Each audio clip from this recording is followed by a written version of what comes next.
Welcome to Next Chapter. Audio, dive into the world of timeless tales and captivating stories with us. Today, we bring you the classic Black Beauty by Anna Sewell. Follow the heartwarming and eye-opening journey of Black Beauty, a horse with a story to tell, filled with adventure, kindness, and lessons on empathy. Let's turn the page together and immerse ourselves in this beloved masterpiece. Don't forget to hit that subscribe button and click the bell icon to stay updated on our latest audiobook uploads. Black Beauty Part 1, written by Anna Sewell. Summary. Black Beauty was the only book written by Anna Sewell, although its continued popularity among children, particularly girls, has justified that effort. Sewell was, remarkably, paid only £20 for the book, and it was published 3 months before her death in 1877. However, its immediate success gave her great pleasure, and she died in the knowledge that the book had indeed encouraged people to treat animals less cruelly. It is the autobiography of a horse, the Black Beauty of the title, who narrates it.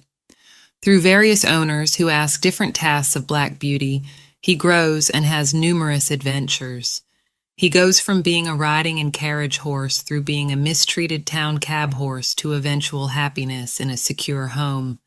Notably, the animal keeps strength and good temper throughout his suffering, and the story was extremely influential as pro-animal propaganda, but it is also an extremely exciting and moving children's story.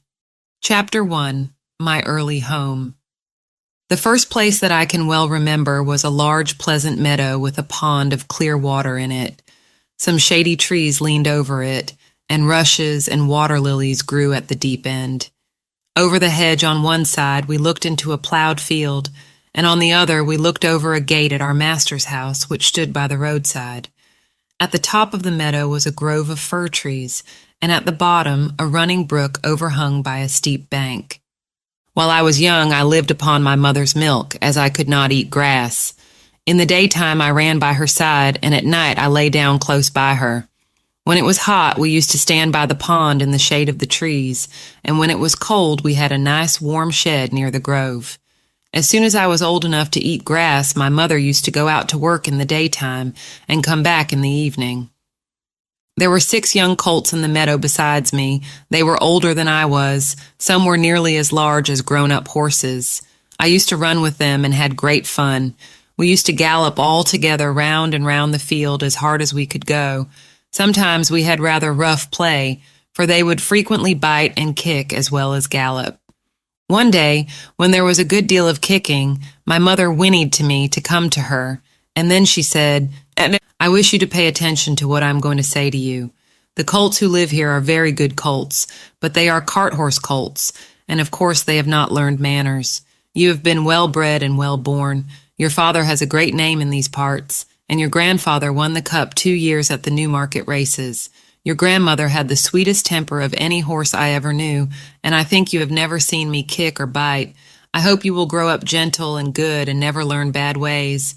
Do your work with a good will, lift your feet up well when you trot, and never bite or kick even in play." I have never forgotten my mother's advice. I knew she was a wise old horse, and our master thought a great deal of her. Her name was Duchess, but he often called her Pet. Our master was a good, kind man. He gave us good food, good lodging, and kind words. He spoke as kindly to us as he did to his little children. We were all fond of him, and my mother loved him very much. When she saw him at the gate, she would neigh with joy and trot up to him. He would pat and stroke her and say, "Well, old Pet, and how is your little darky?" I was a dull black, so he called me Darky. Then he would give me a piece of bread, which was very good, and sometimes he brought a carrot for my mother. All the horses would come to him, but I think we were his favorites. My mother always took him to the town on a market day in a light gig.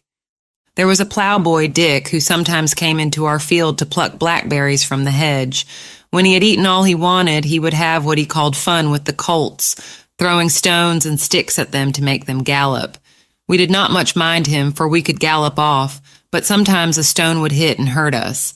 One day he was at this game and did not know that the master was in the next field, but he was there, watching what was going on. Over the hedge he jumped in a snap, and catching Dick by the arm, he gave him such a box on the ear as made him roar with the pain and surprise. As soon as we saw the master, we trotted up nearer to see what went on. "Bad boy," he said, "bad boy, to chase the colts. This is not the first time, nor the second, but it shall be the last. There, take your money and go home. I shall not want you on my farm again." So we never saw Dick any more. Old Daniel, the man who looked after the horses, was just as gentle as our master, so we were well off. End of Chapter 1. Chapter 2, The Hunt. Before I was 2 years old, a circumstance happened which I have never forgotten. It was early in the spring. There had been a little frost in the night, and a light mist still hung over the woods and meadows. I and the other colts were feeding at the lower part of the field when we heard, quite in the distance, what sounded like the cry of dogs. The oldest of the colts raised his head, pricked his ears, and said, "There are the hounds," and immediately cantered off, followed by the rest of us, to the upper part of the field, where we could look over the hedge and see several fields beyond. My mother and an old riding horse of our master's were also standing near, and seemed to know all about it. "They have found a hare," said my mother, "and if they come this way we shall see the hunt." And soon the dogs were all tearing down the field of young wheat next to ours. I never heard such a noise as they made. They did not bark, nor howl, nor whine, but kept on a yo, yo, oh, oh, yo, yo, oh, oh, at the top of their voices. After them came a number of men on horseback, some of them in green coats, all galloping as fast as they could. The old horse snorted and looked eagerly after them, and we young colts wanted to be galloping with them, but they were soon away into the fields lower down. Here it seemed as if they had come to a stand. The dogs left off barking and ran about every way with their noses to the ground. "They have lost the scent," said the old horse. "Perhaps the hare will get off." "What hare?" I said. "Oh, I don't know what hare. Likely enough it may be one of our own hares out of the woods. Any hare they can find will do for the dogs and men to run after." And before long the dogs began their yo, yo, oh, oh again. And back they came all together at full speed, making straight for our meadow at the part where the high bank and hedge overhang the brook. "Now we shall see the hare," said my mother, and just then a hare wild with fright rushed by and made for the woods. On came the dogs. They burst over the bank, leaped the stream, and came dashing across the field, followed by the huntsmen. 6 or 8 men leaped their horses clean over, close upon the dogs. The hare tried to get through the fence. It was too thick, and she turned sharp round to make for the road, but it was too late. The dogs were upon her with their wild cries. We heard one shriek, and that was the end of her. One of the huntsmen rode up and whipped off the dogs, who would soon have torn her to pieces. He held her up by the leg, torn and bleeding, and all the gentlemen seemed well pleased. As for me, I was so astonished that I did not at first see what was going on by the brook, but when I did look, there was a sad sight. 2 fine horses were down, one was struggling in the stream, and the other was groaning on the grass. One of the riders was getting out of the water covered with mud, the other lay quite still. "His neck is broke," said my mother. "And serve him right too," said one of the colts. I thought the same, but my mother did not join with us. "Well, no," she said, "you must not say that, but though I am an old horse and have seen and heard a great deal, I never yet could make out why men are so fond of this sport. They often hurt themselves, often spoil good horses, and tear up the fields, and all for a hare or a fox or a stag that they could get more easily some other way. But we are only horses, and don't know." While my mother was saying this, we stood and looked on. Many of the riders had gone to the young man, but my master, who had been watching what was going on, was the first to raise him. His head fell back and his arms hung down, and everyone looked very serious. There was no noise now. Even the dogs were quiet and seemed to know that something was wrong. They carried him to our master's house. I heard afterward that it was young George Gordon, the squire's only son, a fine, tall young man, and the pride of his family. There was now riding off in all directions to the doctor's, to the farrier's, and no doubt to Squire Gordon's, to let him know about his son. When Mr. Bond, the farrier, came to look at the black horse that lay groaning on the grass. He felt him all over and shook his head. One of his legs was broken.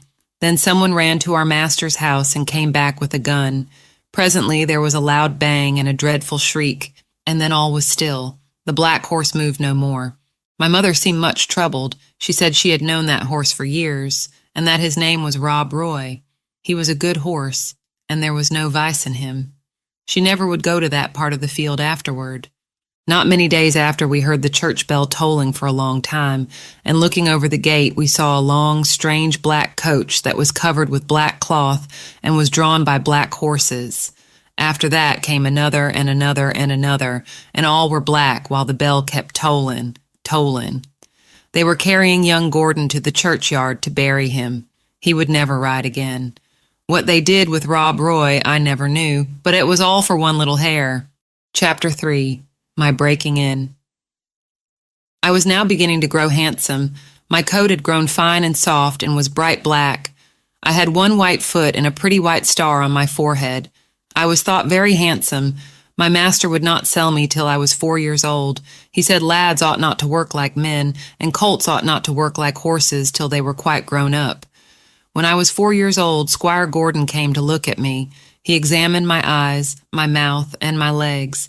He felt them all down, and then I had to walk and trot and gallop before him. He seemed to like me and said, "When he has been well broken in, he will do very well." My master said he would break me in himself, as he should not like me to be frightened or hurt, and he lost no time about it. For the next day he began. Everyone may not know what breaking in is, therefore I will describe it. It means to teach a horse to wear a saddle and bridle, and to carry on his back a man, woman, or child, to go just the way they wish, and to go quietly. Besides this, he has to learn to wear a collar, a crupper, and a breeching, and to stand still while they are put on. Then to have a cart or a chaise fixed behind, so that he cannot walk or trot without dragging it after him, and he must go fast or slow just as his driver wishes. He must never start at what he sees, nor speak to other horses, nor bite, nor kick, nor have any will of his own, but always do his master's will, even though he may be very tired or hungry. But the worst of all is, when his harness is once on, he may neither jump for joy nor lie down for weariness. So you see, this breaking in is a great thing.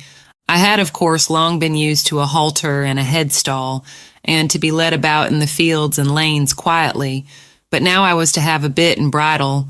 My master gave me some oats as usual, and after a good deal of coaxing he got the bit into my mouth and the bridle fixed, but it was a nasty thing. Those who have never had a bit in their mouths cannot think how bad it feels. A great piece of cold, hard steel, as thick as a man's finger, to be pushed into one's mouth, between one's teeth and over one's tongue, with the ends coming out at the corner of your mouth, and held fast there by straps over your head, under your throat, round your nose, and under your chin, so that no way in the world can you get rid of the nasty hard thing. It is very bad, yes, very bad. At least I thought so, but I knew my mother always wore one when she went out, and all horses did when they were grown up.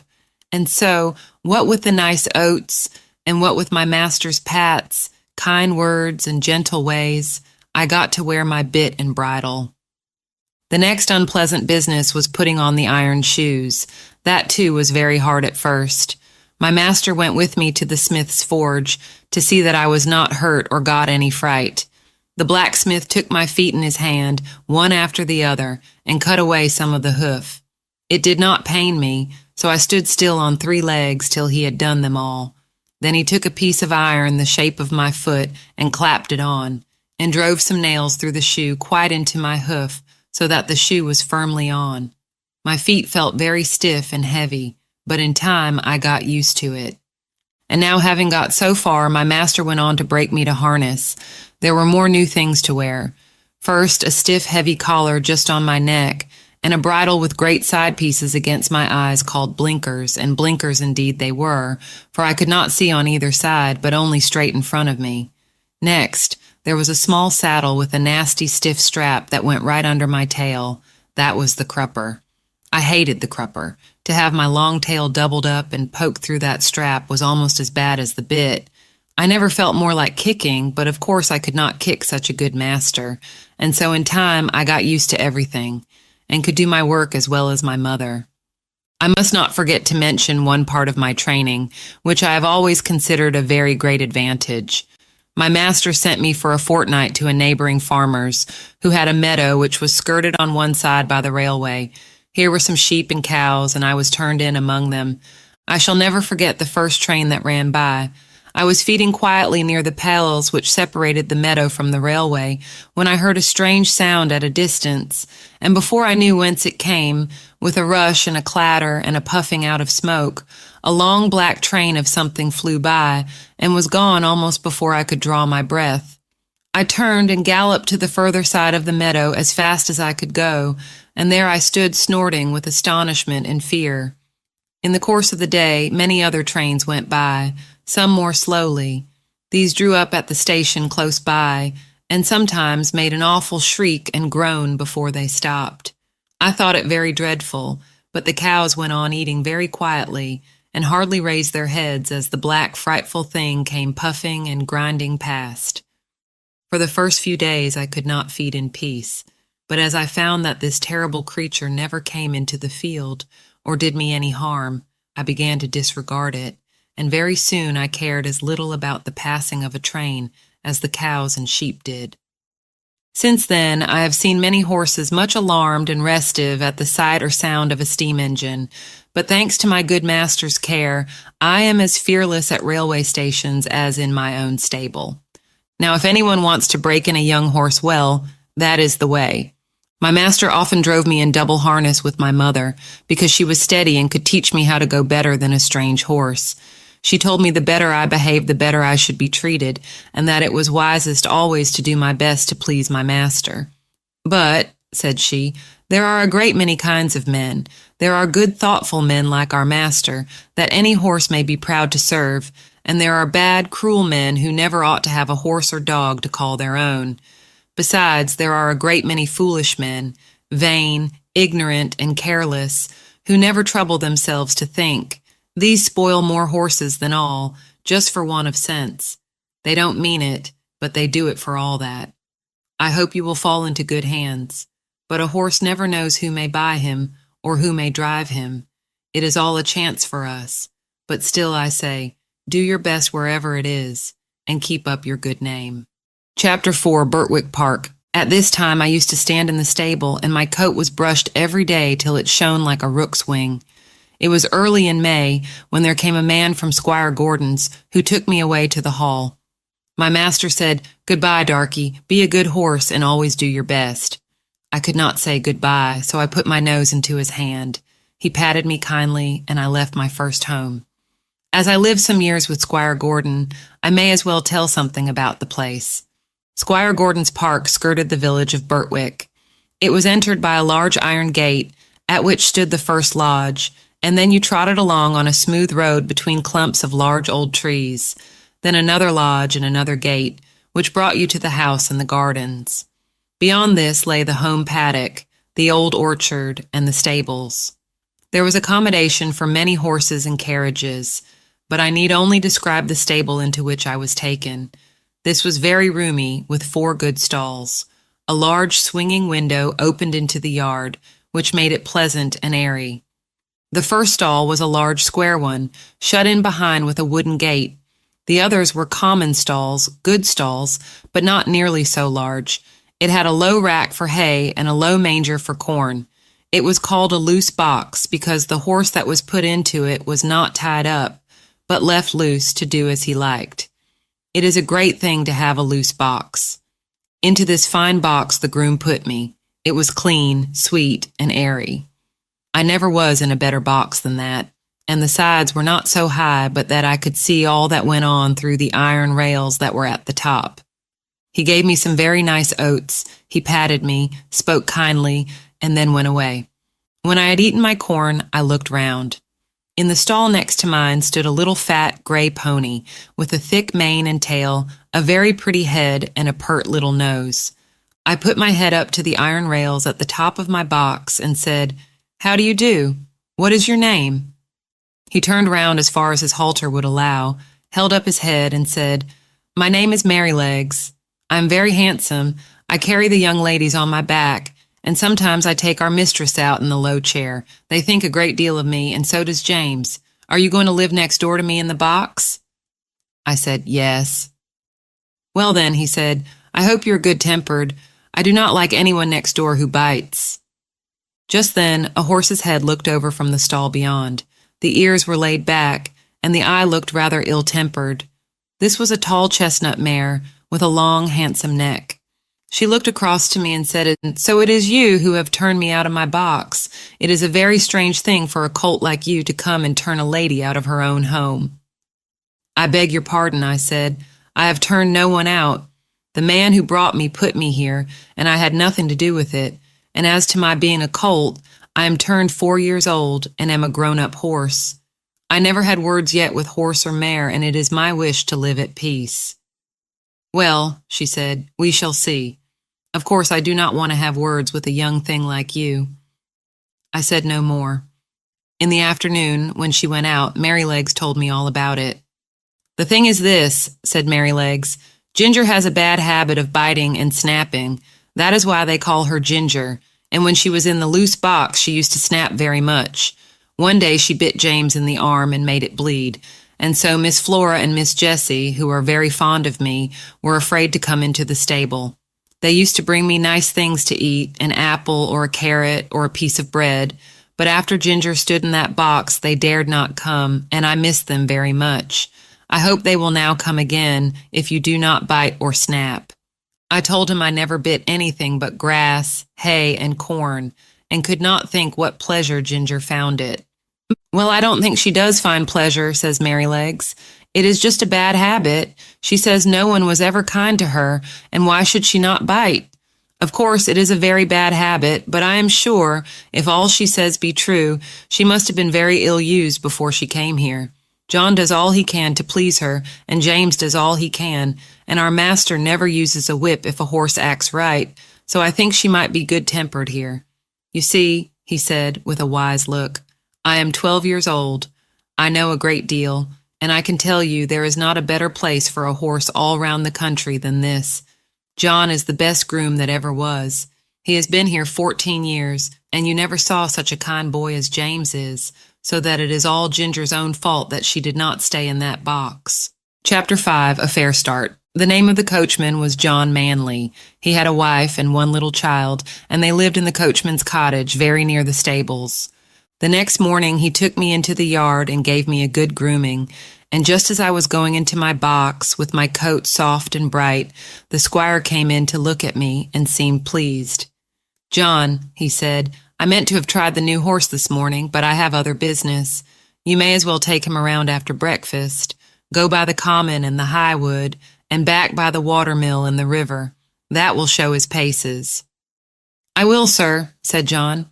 After breakfast he came and fitted me with a bridle. He was very particular in letting out and taking in the straps to fit my head comfortably. Then he brought a saddle, but it was not broad enough for my back. He saw it in a minute and went for another, which fitted nicely. He rode me first slowly, then a trot, then a canter, and when we were on the common, he gave me a light touch with his whip, and we had a splendid gallop. "Ho, ho, my boy," he said as he pulled me up.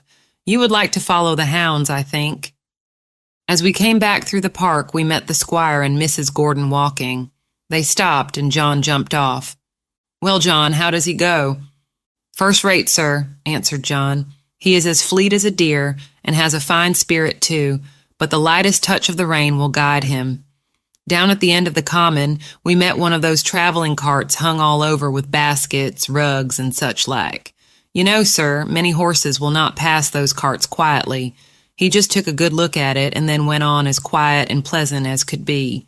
They were shooting rabbits near the highwood, and a gun went off close by. He pulled up a little and looked, but did not stir a step to right or left. I just held the rein steady and did not hurry him, and it's my opinion he has not been frightened or ill-used while he was young." "That's well," said the squire. "I will try him myself tomorrow." The next day I was brought up for my master. I remembered my mother's counsel and my good old master's, and I tried to do exactly what he wanted me to do. I found he was a very good rider and thoughtful for his horse, too. When he came home, the lady was at the hall door as he rode up. "Well, my dear," she said, "how do you like him?" "He is exactly what John said," he replied.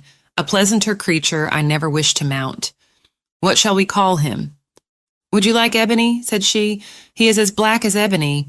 "No, not Ebony." "Will you call him Blackbird, like your uncle's old horse?" "No, he is far handsomer than old Blackbird ever was."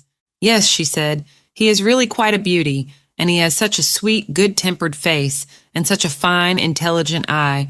What do you say to calling him Black Beauty?"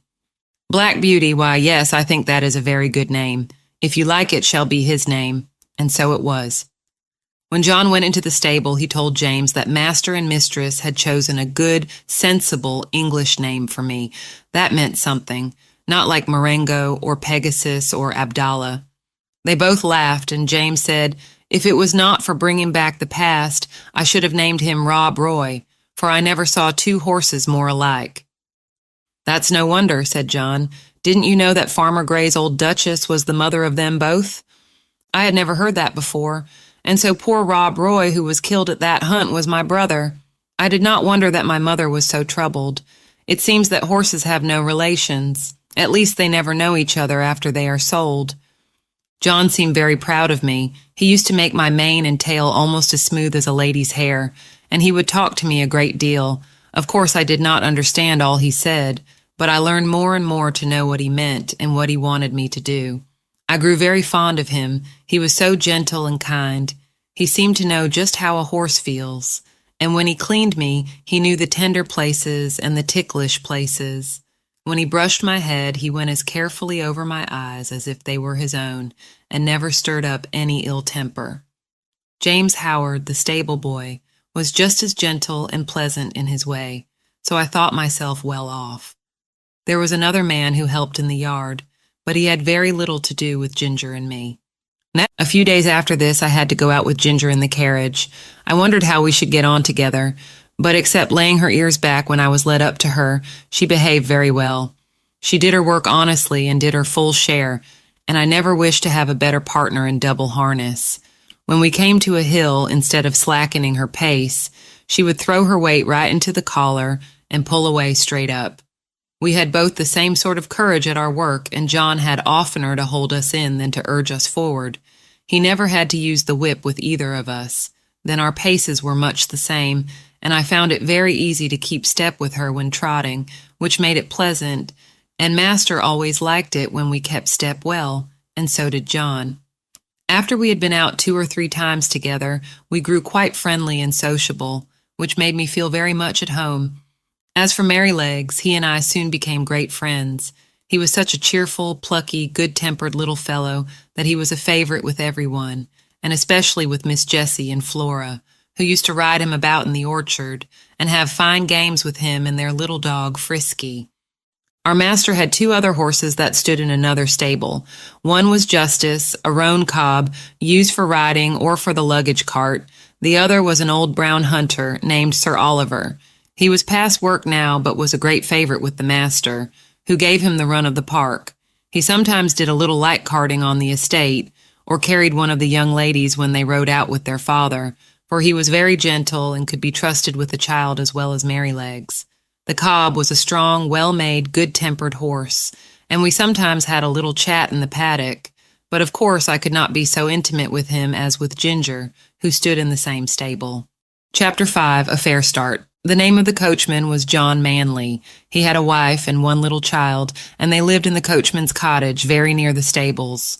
The next morning he took me into the yard and gave me a good grooming, and just as I was going into my box, with my coat soft and bright, the squire came in to look at me and seemed pleased. "John," he said, "I meant to have tried the new horse this morning, but I have other business. You may as well take him around after breakfast. Go by the common and the highwood, and back by the watermill and the river. That will show his paces." "I will, sir," said John. After breakfast he came and fitted me with a bridle. He was very particular in letting out and taking in the straps to fit my head comfortably. Then he brought a saddle, but it was not broad enough for my back. He saw it in a minute and went for another, which fitted nicely. He rode me first slowly, then a trot, then a canter, and when we were on the common, he gave me a light touch with his whip, and we had a splendid gallop. "Ho, ho, my boy," he said as he pulled me up. "You would like to follow the hounds, I think." As we came back through the park, we met the squire and Mrs. Gordon walking. They stopped, and John jumped off. "Well, John, how does he go?" "First rate, sir," answered John. "He is as fleet as a deer, and has a fine spirit too, but the lightest touch of the rein will guide him." Down at the end of the common, we met one of those traveling carts hung all over with baskets, rugs, and such like. You know, sir, many horses will not pass those carts quietly. He just took a good look at it and then went on as quiet and pleasant as could be. They were shooting rabbits near the highwood, and a gun went off close by. He pulled up a little and looked, but did not stir a step to right or left. I just held the rein steady and did not hurry him, and it's my opinion he has not been frightened or ill-used while he was young. "That's well," said the squire. "I will try him myself tomorrow." The next day I was brought up for my master. I remembered my mother's counsel and my good old master's, and I tried to do exactly what he wanted me to do. I found he was a very good rider and thoughtful for his horse too. When he came home, the lady was at the hall door as he rode up. "Well, my dear," she said, "how do you like him?" "He is exactly what John said," he replied. "A pleasanter creature I never wish to mount." "What shall we call him?" "Would you like Ebony?" said she. "He is as black as Ebony." "No, not Ebony." "Will you call him Blackbird, like your uncle's old horse?" "No, he is far handsomer than old Blackbird ever was." "Yes," she said, "he is really quite a beauty, and he has such a sweet, good-tempered face, and such a fine, intelligent eye. What do you say to calling him Black Beauty?" "Black Beauty, why, yes, I think that is a very good name. If you like it shall be his name." And so it was. When John went into the stable, he told James that master and mistress had chosen a good, sensible English name for me. That meant something, not like Marengo or Pegasus or Abdallah. They both laughed, and James said, if it was not for bringing back the past, I should have named him Rob Roy, for I never saw two horses more alike. "That's no wonder," said John. "Didn't you know that Farmer Gray's old Duchess was the mother of them both?" I had never heard that before, and so poor Rob Roy, who was killed at that hunt, was my brother. I did not wonder that my mother was so troubled. It seems that horses have no relations. At least they never know each other after they are sold. John seemed very proud of me. He used to make my mane and tail almost as smooth as a lady's hair, and he would talk to me a great deal. Of course, I did not understand all he said, but I learned more and more to know what he meant and what he wanted me to do. I grew very fond of him. He was so gentle and kind. He seemed to know just how a horse feels, and when he cleaned me, he knew the tender places and the ticklish places. When he brushed my head, he went as carefully over my eyes as if they were his own, and never stirred up any ill temper. James Howard, the stable boy, was just as gentle and pleasant in his way, so I thought myself well off. There was another man who helped in the yard, but he had very little to do with Ginger and me. A few days after this, I had to go out with Ginger in the carriage. I wondered how we should get on together, but except laying her ears back when I was led up to her, she behaved very well. She did her work honestly and did her full share, and I never wished to have a better partner in double harness. When we came to a hill, instead of slackening her pace, she would throw her weight right into the collar and pull away straight up. We had both the same sort of courage at our work, and John had oftener to hold us in than to urge us forward. He never had to use the whip with either of us. Then our paces were much the same, and I found it very easy to keep step with her when trotting, which made it pleasant, and Master always liked it when we kept step well, and so did John. After we had been out 2 or 3 times together, we grew quite friendly and sociable, which made me feel very much at home. As for Merrylegs, he and I soon became great friends. He was such a cheerful, plucky, good-tempered little fellow that he was a favorite with everyone, and especially with Miss Jessie and Flora, who used to ride him about in the orchard and have fine games with him and their little dog, Frisky. Our master had 2 other horses that stood in another stable. One was Justice, a roan cob, used for riding or for the luggage cart. The other was an old brown hunter named Sir Oliver. He was past work now, but was a great favorite with the master, who gave him the run of the park. He sometimes did a little light carting on the estate, or carried one of the young ladies when they rode out with their father, for he was very gentle and could be trusted with the child as well as Merrylegs. The cob was a strong, well-made, good-tempered horse, and we sometimes had a little chat in the paddock, but of course I could not be so intimate with him as with Ginger, who stood in the same stable. Chapter 6. Liberty. I was quite happy in my new place, and if there was one thing that I missed, it must not be thought I was discontented. All who had to do with me were good, and I had a light, airy stable and the best of food. What more could I want? Why, liberty. For 3 years and a half of my life I had had all the liberty I could wish for. But now, week after week, month after month, and no doubt year after year, I must stand up in a stable night and day except when I am wanted. And then I must be just as steady and quiet as any old horse who has worked 20 years. Straps here and straps there, a bit in my mouth and blinkers over my eyes. Now I'm not complaining, for I know it must be so. I only mean to say that for a young horse full of strength and spirits, who has been used to some large field or plain where he can fling up his head and toss up his tail and gallop away at full speed, then round and back again with a snort to his companions, I say it is hard never to have a bit more liberty to do as you like. Sometimes when I have had less exercise than usual, I have felt so full of life and spring that when John has taken me out to exercise, I really could not keep quiet. Do what I would, it seemed as if I must jump or dance or prance, and many a good shake I know I must have given him, especially at the first, but he was always good and patient. "Steady, steady, my boy," he would say. "Wait a bit, and we will have a good swing, and soon get the tickle out of your feet." Then, as soon as we were out of the village, he would give me a few miles at a spanking trot, and then bring me back as fresh as before, only clear of the fidgets, as he called them. Spirited horses, when not enough exercised, are often called skittish when it is only play. And some grooms will punish them, but our John did not. He knew it was only high spirits. Still, he had his own ways of making me understand by the tone of his voice or the touch of the rein. If he was very serious and quite determined, I always knew it by his voice, and that had more power with me than anything else, for I was very fond of him. I ought to say that sometimes we had our liberty for a few hours. This used to be on fine Sundays in the summertime. The carriage never went out on Sundays, because the church was not far off. It was a great treat to us to be turned out into the home paddock or the old orchard. The grass was so cool and soft to our feet, the air so sweet, and the freedom to do as we liked was so pleasant, to gallop, to lie down and roll over on our backs, or to nibble the sweet grass.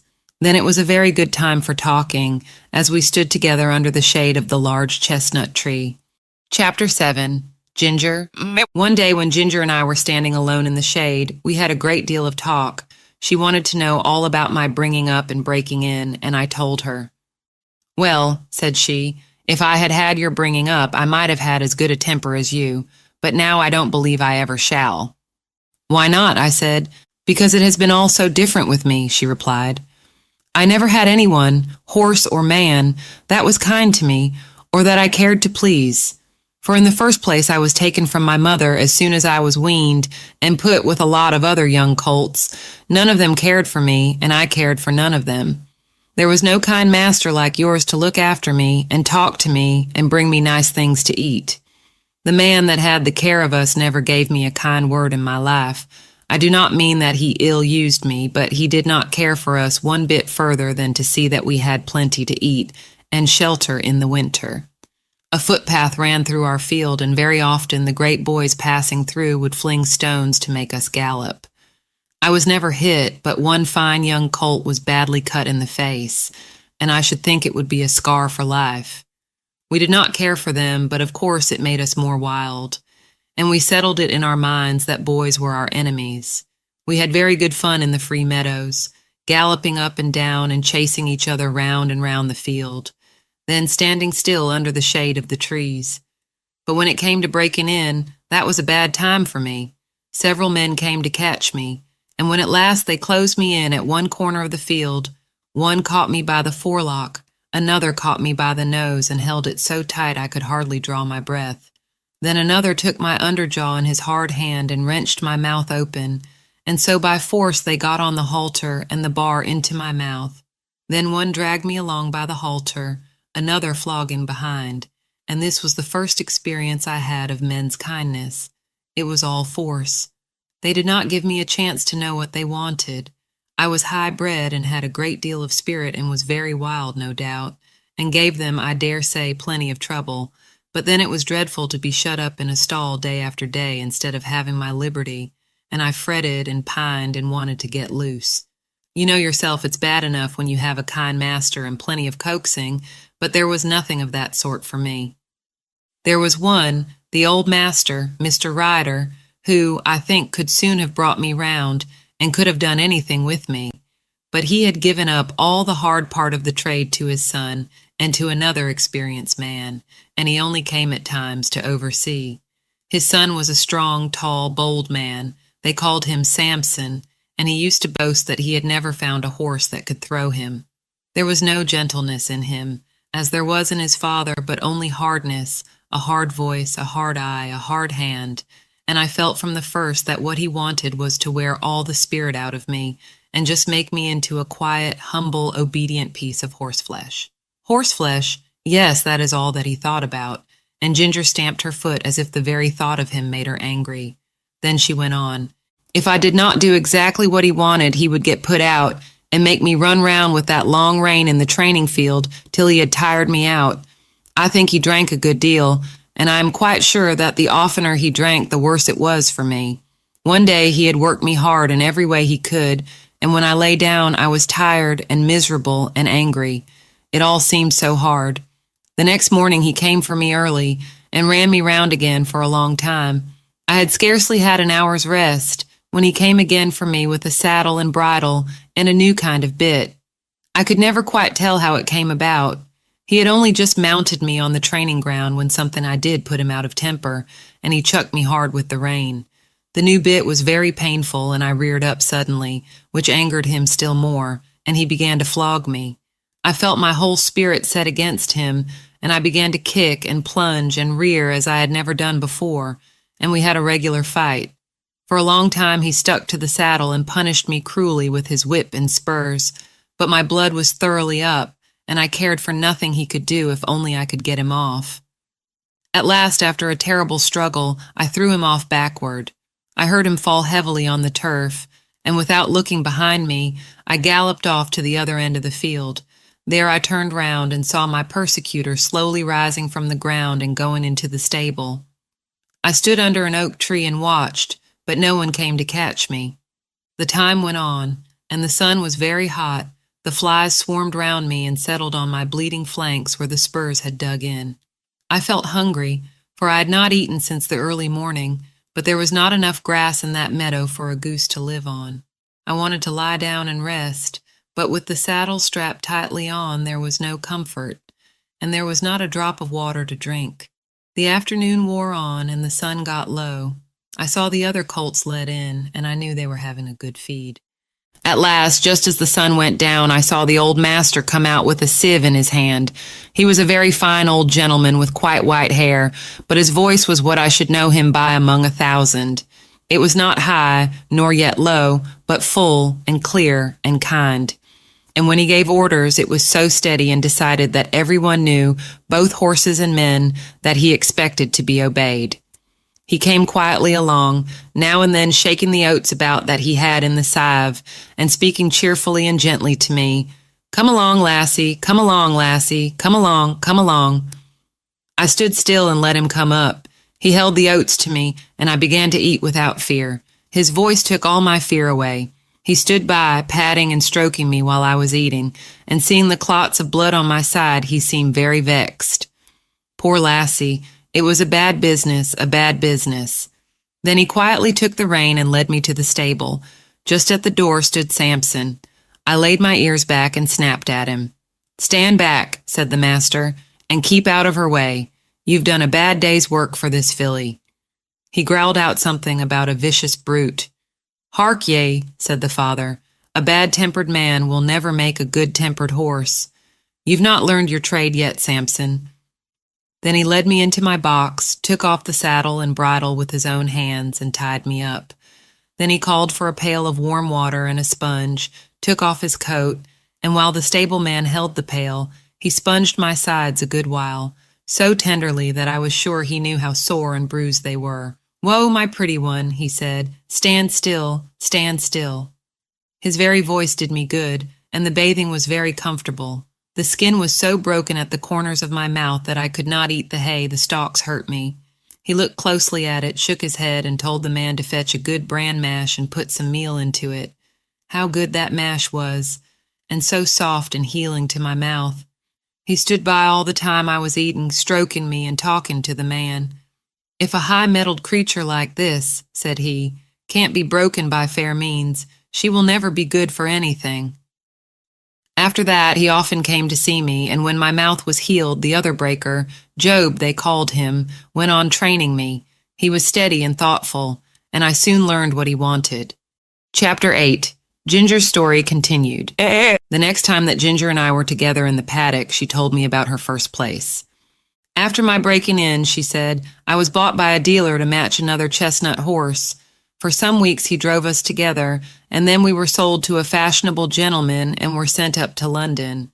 I had been driven with a check rein by the dealer, and I hated it worse than anything else. But in this place we were reined far tighter, the coachman and his master thinking we looked more stylish so. We were often driven about in the park and other fashionable places. You who never had a check rein on don't know what it is, but I can tell you it is dreadful.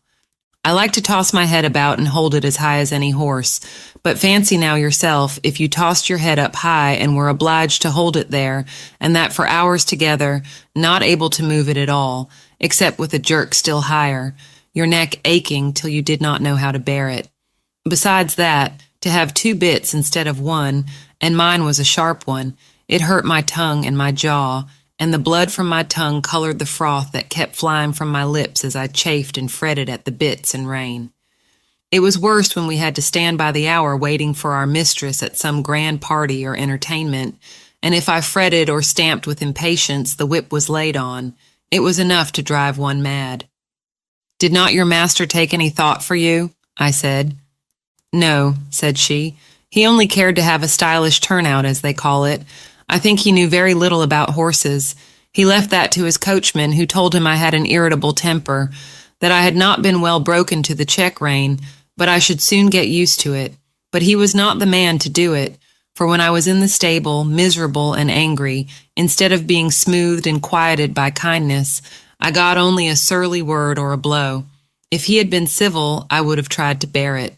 I was willing to work, and ready to work hard too, but to be tormented for nothing but their fancies angered me. What right had they to make me suffer like that?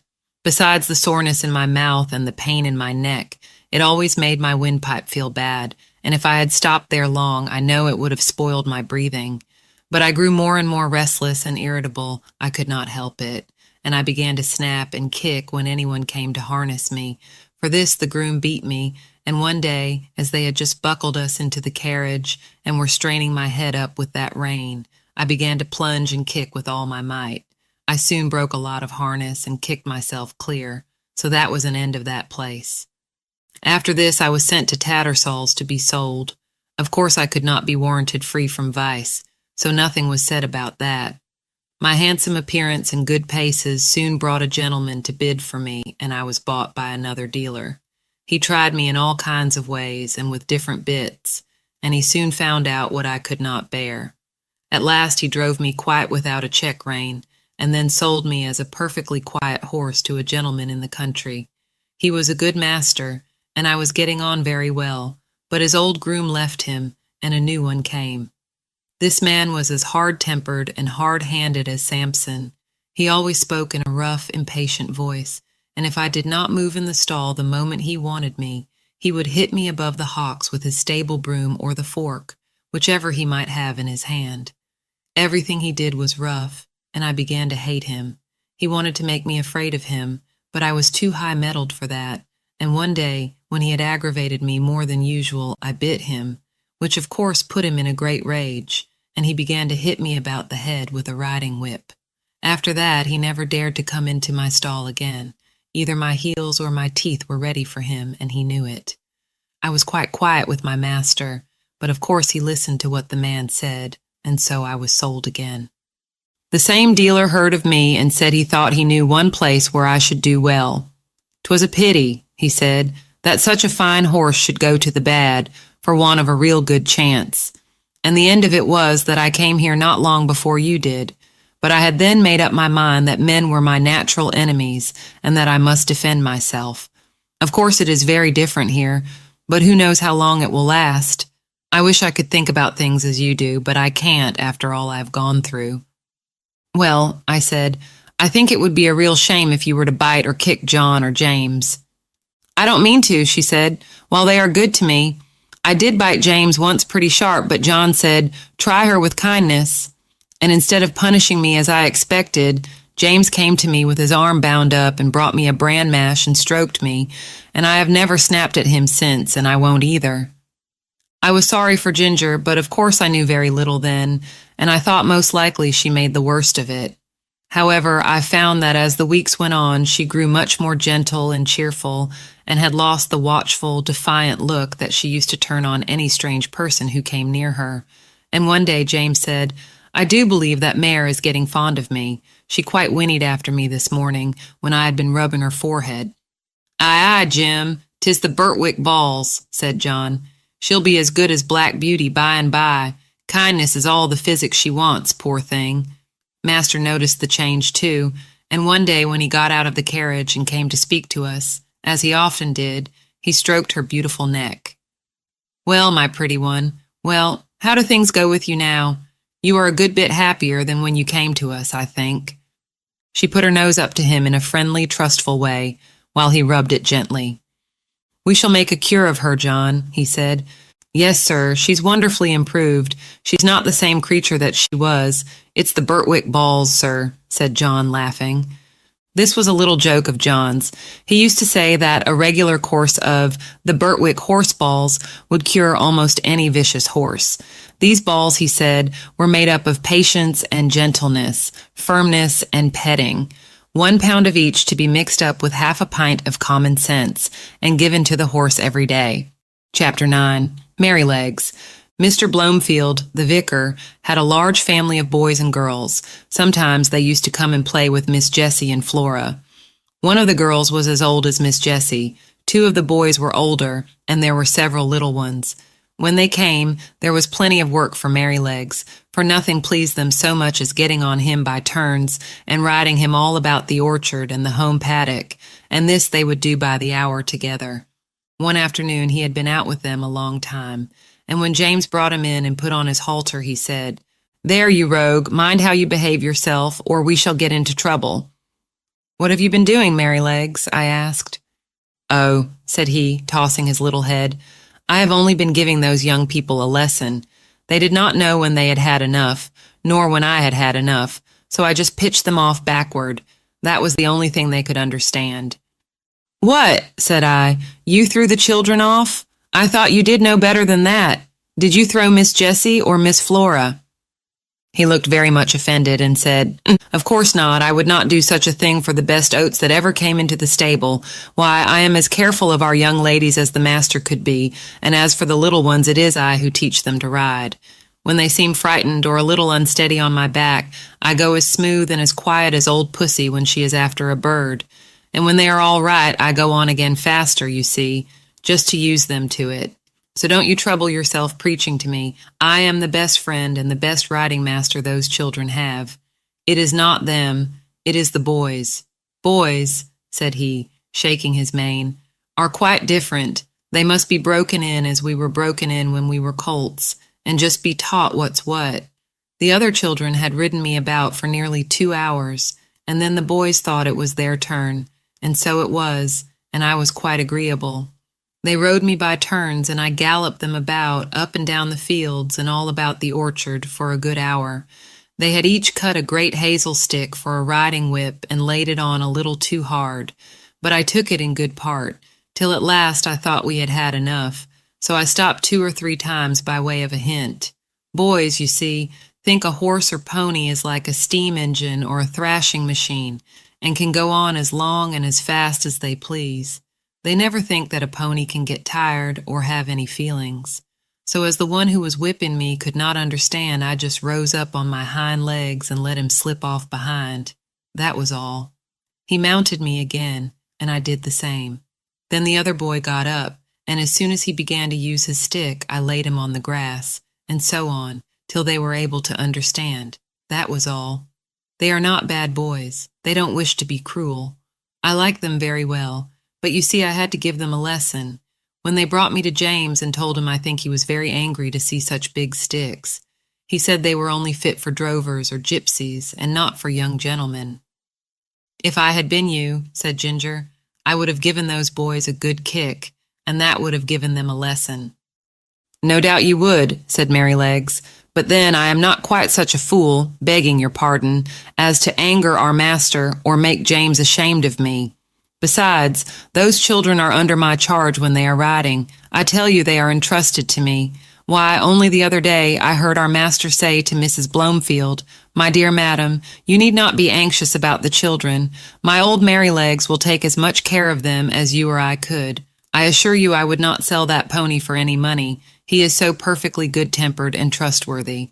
And do you think I am such an ungrateful brute as to forget all the kind treatment I have had here for 5 years, and all the trust they place in me, and turn vicious because a couple of ignorant boys used me badly? No, no, you never had a good place where they were kind to you, and so you don't know, and I'm sorry for you. But I can tell you good places make good horses. I wouldn't vex our people for anything. I love them, I do, said Merrylegs, and he gave a low ho, ho, ho through his nose, as he used to do in the morning when he heard James's footstep at the door. Besides, he went on, if I took to kicking, where should I be? Why, sold off in a jiffy and no character, and I might find myself slaved about under a butcher's boy, or worked to death at some seaside place where no one cared for me, except to find out how fast I could go, or be flogged along in some cart with 3 or 4 great men in it going out for a Sunday spree, as I have often seen in the place I lived in before I came here. No, said he, shaking his head, I hope I shall never come to that. Chapter 10. A Talk in the Orchard. Ginger and I were not of the regular tall carriage horse breed. We had more of the racing blood in us. We stood about 15½ hands high. We were therefore just as good for riding as we were for driving, and our master used to say that he disliked either horse or man that could do but one thing, and as he did not want to show off in London parks, he preferred a more active and useful kind of horse. As for us, our greatest pleasure was when we were saddled for a riding party, the master on Ginger, the mistress on me, and the young ladies on Sir Oliver and Merrylegs. It was so cheerful to be trotting and cantering all together that it always put us in high spirits. I had the best of it, for I always carried the mistress.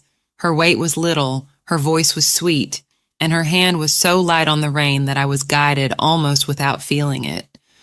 Oh, if people knew what a comfort to horses a light hand is, and how it keeps a good mouth and a good temper, they surely would not chuck and drag and pull at the rein as they often do. Our mouths are so tender that where they have not been spoiled or hardened with bad or ignorant treatment, they feel the slightest movement of the driver's hand, and we know in an instant what is required of us. My mouth has never been spoiled, and I believe that was why the mistress preferred me to Ginger, although her paces were certainly quite as good. She used often to envy me, and said it was all the fault of breaking in, and the gag bit in London, that her mouth was not so perfect as mine, and then old Sir Oliver would say, There, there, don't vex yourself, you have the greatest honor. A mare that can carry a tall man of our master's weight, with all your spring and sprightly action, does not need to hold her head down because she does not carry the lady. We horses must take things as they come, and always be contented and willing so long as we are kindly used. I had often wondered how it was that Sir Oliver had such a very short tail. It really was only 6 or 7 inches long, with a tassel of hair hanging from it. And on one of our holidays in the orchard, I ventured to ask him by what accident it was that he had lost his tail. Accident, he snorted with a fierce look. It was no accident. It was a cruel, shameful, cold-blooded act. When I was young, I was taken to a place where these cruel things were done. I was tied up and made fast so that I could not stir, and then they came and cut off my long and beautiful tail, through the flesh and through the bone, and took it away." "How dreadful!" I exclaimed. "Dreadful, it was dreadful, but it was not only the pain, though that was terrible and lasted a long time. It was not only the indignity of having my best ornament taken from me, though that was bad, but it was this: how could I ever brush the flies off my sides and my hind legs any more? You who have tails just whisk the flies off without thinking about it, and you can't tell what a torment it is to have them settle upon you and sting and have nothing in the world to lash them off with. I tell you it is a lifelong wrong and a lifelong loss, but thank heaven they don't do it now." "What did they do it for then?" said Ginger. "For fashion," said the old horse with a stamp of his foot. "For fashion, if you know what that means. There was not a well-bred young horse in my time that had not his tail docked in that shameful way, just as if the good God that made us did not know what we wanted and what looked best. I suppose it is fashion that makes them strap our heads up with those horrid bits that I was tortured with in London," said Ginger. "Of course it is," said he. "To my mind, fashion is one of the wickedest things in the world. Now look, for instance, at the way they serve dogs, cutting off their tails to make them look plucky, and shearing up their pretty little ears to a point to make them both look sharp, forsooth. I had a dear friend once, a brown terrier. Skye, they called her. She was so fond of me that she never would sleep out of my stall. She made her bed under the manger, and there she had a litter of 5 as pretty little puppies as need be. None were drowned, for they were a valuable kind, and how pleased she was with them. And when they got their eyes open and crawled about, it was a real pretty sight. But one day the man came and took them all away. I thought he might be afraid I should tread upon them. But it was not so. In the evening, poor Skye brought them back again, one by one in her mouth, not the happy little things that they were, but bleating and crying pitifully. They had all had a piece of their tails cut off, and the soft flap of their pretty little ears was cut quite off. How their mother licked them, and how troubled she was, poor thing. I never forgot it. They healed in time, and they forgot the pain, but the nice soft flap, that of course was intended to protect the delicate part of their ears from dust and injury, was gone forever. Why don't they cut their own children's ears into points to make them look sharp? Why don't they cut the end off their noses to make them look plucky? One would be just as sensible as the other. What right have they to torment and disfigure God's creatures? Sir Oliver, though he was so gentle, was a fiery old fellow, and what he said was all so new to me, and so dreadful, that I found a bitter feeling toward men rise up in my mind that I never had before. Of course Ginger was very much excited. She flung up her head with flashing eyes and distended nostrils, declaring that men were both brutes and blockheads. "Who talks about blockheads?" said Merrylegs, who just came up from the old apple tree, where he had been rubbing himself against the low branch. "Who talks about blockheads? I believe that is a bad word." "Bad words were made for bad things," said Ginger, and she told him what Sir Oliver had said. "It is all true," said Merrylegs sadly, "and I've seen that about the dogs over and over again where I lived first. But we won't talk about it here. You know that master, and John and James are always good to us, and talking against men in such a place as this doesn't seem fair or grateful. And you know there are good masters and good grooms beside ours, though of course ours are the best." This wise speech of good little Merrylegs, which we knew was quite true, cooled us all down, especially Sir Oliver, who was dearly fond of his master. And to turn the subject, I said, "Can anyone tell me the use of blinkers?" "No," said Sir Oliver shortly, "because they are no use." "They are supposed," said Justice, the roan cob, in his calm way, "to prevent horses from shying and starting and getting so frightened as to cause accidents." "Then what is the reason they do not put them on riding horses, especially on ladies' horses?" said I. "There is no reason at all," said he quietly, "except the fashion. They say that a horse would be so frightened to see the wheels of his own cart or carriage coming behind him that he would be sure to run away, although of course when he is ridden he sees them all about him, if the streets are crowded. I admit they do sometimes come too close to be pleasant, but we don't run away. We are used to it and understand it, and if we never had blinkers put on, we should never want them. We should see what was there and know what was what, and be much less frightened than by only seeing bits of things that we can't understand. Of course, there may be some nervous horses who have been hurt or frightened when they were young, who may be the better for them, but as I never was nervous, I can't judge. I consider, said Sir Oliver, that blinkers are dangerous things in the night. We horses can see much better in the dark than men can, and many an accident would never have happened if horses might have had the full use of their eyes. Some years ago, I remember, there was a hearse with 2 horses returning one dark night, and just by Farmer Sparrow's house, where the pond is close to the road, the wheels went too near the edge, and the hearse was overturned into the water. Both the horses were drowned, and the driver hardly escaped. Of course, after this accident, a stout white rail was put up that might be easily seen, but if those horses had not been partly blinded, they would of themselves have kept further from the edge, and no accident would have happened. When our master's carriage was overturned before you came here, it was said that if the lamp on the left side had not gone out, John would have seen the great hole that the road-makers had left, and so he might, but if old Colin had not had blinkers on, he would have seen it, lamp or no lamp, for he was far too knowing an old horse to run into danger. As it was, he was very much hurt, the carriage was broken, and how John escaped nobody knew. I should say, said Ginger, curling her nostril, that these men, who are so wise, had better give orders that in the future all foals should be born with their eyes set just in the middle of their foreheads, instead of on the side. They always think they can improve upon nature and mend what God has made. Things were getting rather sore again, when Merrylegs held up his knowing little face and said, I'll tell you a secret. I believe John does not approve of blinkers. I heard him talking with Master about it one day. The Master said that if horses had been used to them, it might be dangerous in some cases to leave them off.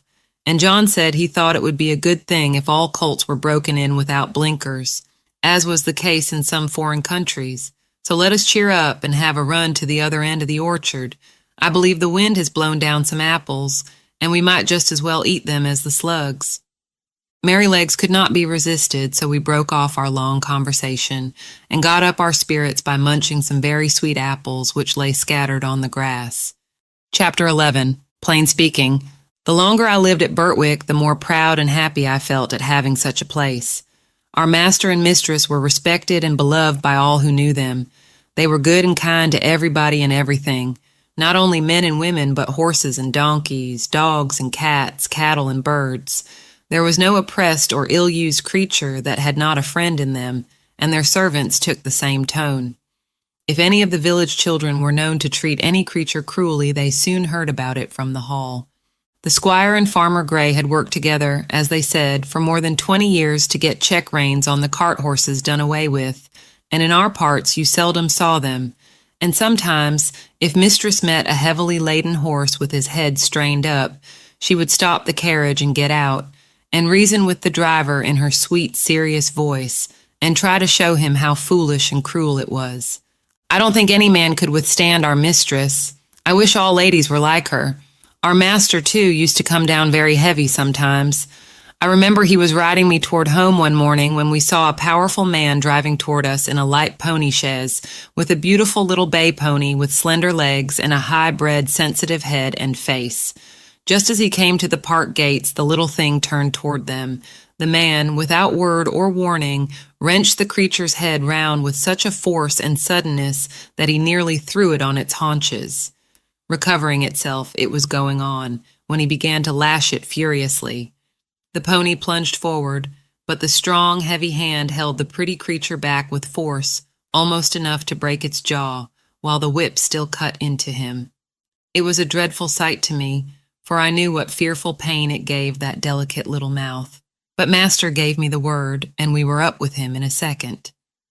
"Sawyer," he cried in a stern voice, "is that pony made of flesh and blood?" "Flesh and blood and temper," he said. "He's too fond of his own will, and that won't suit me." He spoke as if he was in a strong passion. He was a builder who had often been to the park on business. "And do you think," said Master sternly, "that treatment like this will make him fond of your will?" "He had no business to make that turn. His road was straight on," said the man roughly. "You have often driven that pony up to my place," said Master. "It only shows the creature's memory and intelligence. How did he know that you were not going there again? But that has little to do with it. I must say, Mr. Sawyer, that a more unmanly, brutal treatment of a little pony it was never my painful lot to witness, and by giving way to such passion you injure your own character as much, nay more, than you injure your horse. And remember, we shall all have to be judged according to our works, whether they be toward man or toward beast." Master rode me home slowly, and I could tell by his voice how the thing had grieved him. He was just as free to speak to gentlemen of his own rank as to those below him. For another day, when we were out, we met a Captain Langley, a friend of our master's. He was driving a splendid pair of grays in a kind of break. After a little conversation, the captain said, "What do you think of my new team, Mr. Douglas? You know, you are the judge of horses in these parts, and I should like your opinion." The master backed me a little, so as to get a good view of them. "They are an uncommonly handsome pair," he said, "and if they are as good as they look, I am sure you need not wish for anything better. But I see you still hold that pet scheme of yours for worrying your horses and lessening their power." "What do you mean?" said the other. "The check reins? I know that's a hobby of yours. Well, the fact is, I like to see my horses hold their heads up."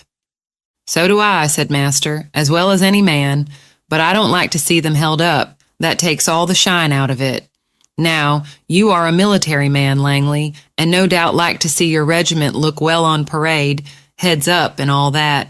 But you would not take much credit for your drill if all your men had their heads tied to a backboard. It might not be much harm on parade, except to worry and fatigue them, but how would it be in a bayonet charge against the enemy when they want the free use of every muscle and all their strength thrown forward? I would not give much for their chance of victory, and it is just the same with horses. You fret and worry their tempers and decrease their power. You will not let them throw their weight against their work, and so they have to do too much with their joints and muscles, and of course it wears them up faster. You may depend upon it, horses were intended to have their heads free as men's are, and if we could act a little more according to common sense, and a good deal less according to fashion, we should find many things work easier. Besides, you know as well as I that if a horse makes a false step, he has much less chance of recovering himself if his head and neck are fastened back. And now," said the master, laughing, "I have given my hobby a good trot out. Can't you make up your mind to mount him too, Captain? Your example would go a long way." "I believe you are right in theory," said the other, "and that's rather a hard hit about the soldiers, but, well, I'll think about it." And so they parted. Chapter 12. A Stormy Day. One day late in the autumn, my master had a long journey to go on business. I was put into the dog cart, and John went with his master. I always liked to go in the dog cart. It was so light, and the high wheels ran along so pleasantly. There had been a great deal of rain, and now the wind was very high and blew the dry leaves across the road in a shower. We went along merrily till we came to the toll bar and the low wooden bridge. The river banks were rather high, and the bridge, instead of rising, went across just level, so that in the middle, if the river was full, the water would be nearly up to the woodwork and planks. But as there were good substantial rails on each side, people did not mind it. The man at the gate said the river was rising fast, and he feared it would be a bad night. Many of the meadows were under water, and in one low part of the road, the water was halfway up to my knees. The bottom was good, and master drove gently, so it was no matter. When we got to the town, of course I had a good bait, but as the master's business engaged him a long time, we did not start for home till rather late in the afternoon. The wind was then much higher, and I heard the master say to John that he had never been out in such a storm. And so I thought, as we went along the skirts of a wood, where the great branches were swaying about like twigs, and the rushing sound was terrible. "I wish we were well out of this wood," said my master. "Yes, sir," said John. "It would be rather awkward if one of these branches came down upon us." And the words were scarcely out of his mouth when there was a groan and a crack and a splitting sound, and tearing, crashing down among the other trees came an oak, torn up by the roots, and it fell right across the road just before us. I will never say I was not frightened, for I was. I stopped still, and I believe I trembled. Of course, I did not turn round or run away. I was not brought up to that. John jumped out and was in a moment at my head. "That was a very near touch," said my master. "What's to be done now?" "Well, sir, we can't drive over that tree, nor yet get round it. There will be nothing for it but to go back to the 4 crossways, and that will be a good 6 miles before we get round to the wooden bridge again. It will make us late, but the horse is fresh." So back we went and round by the crossroads, but by the time we got to the bridge it was very nearly dark. We could just see that the water was over the middle of it, but as that happened sometimes when the floods were out, Master did not stop. We were going along at a good pace, but the moment my feet touched the first part of the bridge, I felt sure there was something wrong. I dare not go forward, and I made a dead stop. "Go on, Beauty," said my master, and he gave me a touch with the whip, but I dare not stir. He gave me a sharp cut. I jumped, but I dare not go forward. "There's something wrong, sir," said John, and he sprang out of the dog cart and came to my head and looked all about. He tried to lead me forward. "Come on, Beauty, what's the matter?" Of course I could not tell him, but I knew very well that the bridge was not safe. Just then the man at the toll gate on the other side ran out of the house, tossing a torch about like one mad. "Hoy! Hoy! Hoy! Hello! Stop!" he cried. "What's the matter?" shouted my master. "The bridge is broken in the middle, and part of it is carried away. If you come on, you'll be into the river." "Thank God," said my master. "You Beauty," said John, and took the bridle and gently turned me round to the right-hand road by the river side. The sun had set some time. The wind seemed to have lulled off after that furious blast which tore up the tree. It grew darker and darker, stiller and stiller. I trotted quietly along, the wheels hardly making a sound on the soft road. For a good while neither Master nor John spoke, and then Master began in a serious voice. I could not understand much of what they said, but I found they thought, if I had gone on as the Master wanted me, most likely the bridge would have given way under us, and horse, chaise, Master, and man would have fallen into the river. And as the current was flowing very strongly, and there was no light and no help at hand, it was more than likely we should all have been drowned. Master said God had given men reason by which they could find out things for themselves, but he had given animals knowledge which did not depend on reason, and which was much more prompt and perfect in its way, and by which they had often saved the lives of men. John had many stories to tell of dogs and horses, and the wonderful things they had done. He thought people did not value their animals half enough, nor make friends of them as they ought to do. I'm sure he makes friends of them if ever a man did. At last we came to the park gates and found the gardener looking out for us. He said that mistress had been in a dreadful way ever since dark, fearing some accident had happened, and that she had sent James off on Justice, the roan cob, toward the wooden bridge to make inquiry after us. We saw a light at the hall door and at the upper windows, and as we came up, mistress ran out, saying, "Are you really safe, my dear? Oh, I have been so anxious, fancying all sorts of things. Have you had no accident?" "No, my dear, but if your Black Beauty had not been wiser than we were, we should all have been carried down the river at the wooden bridge." I heard no more, as they went into the house, and John took me to the stable. Oh, what a good supper he gave me that night, a good bran mash and some crushed beans with my oats, and such a thick bed of straw, and I was glad of it, for I was tired. Chapter 13. The Devil's Trademark.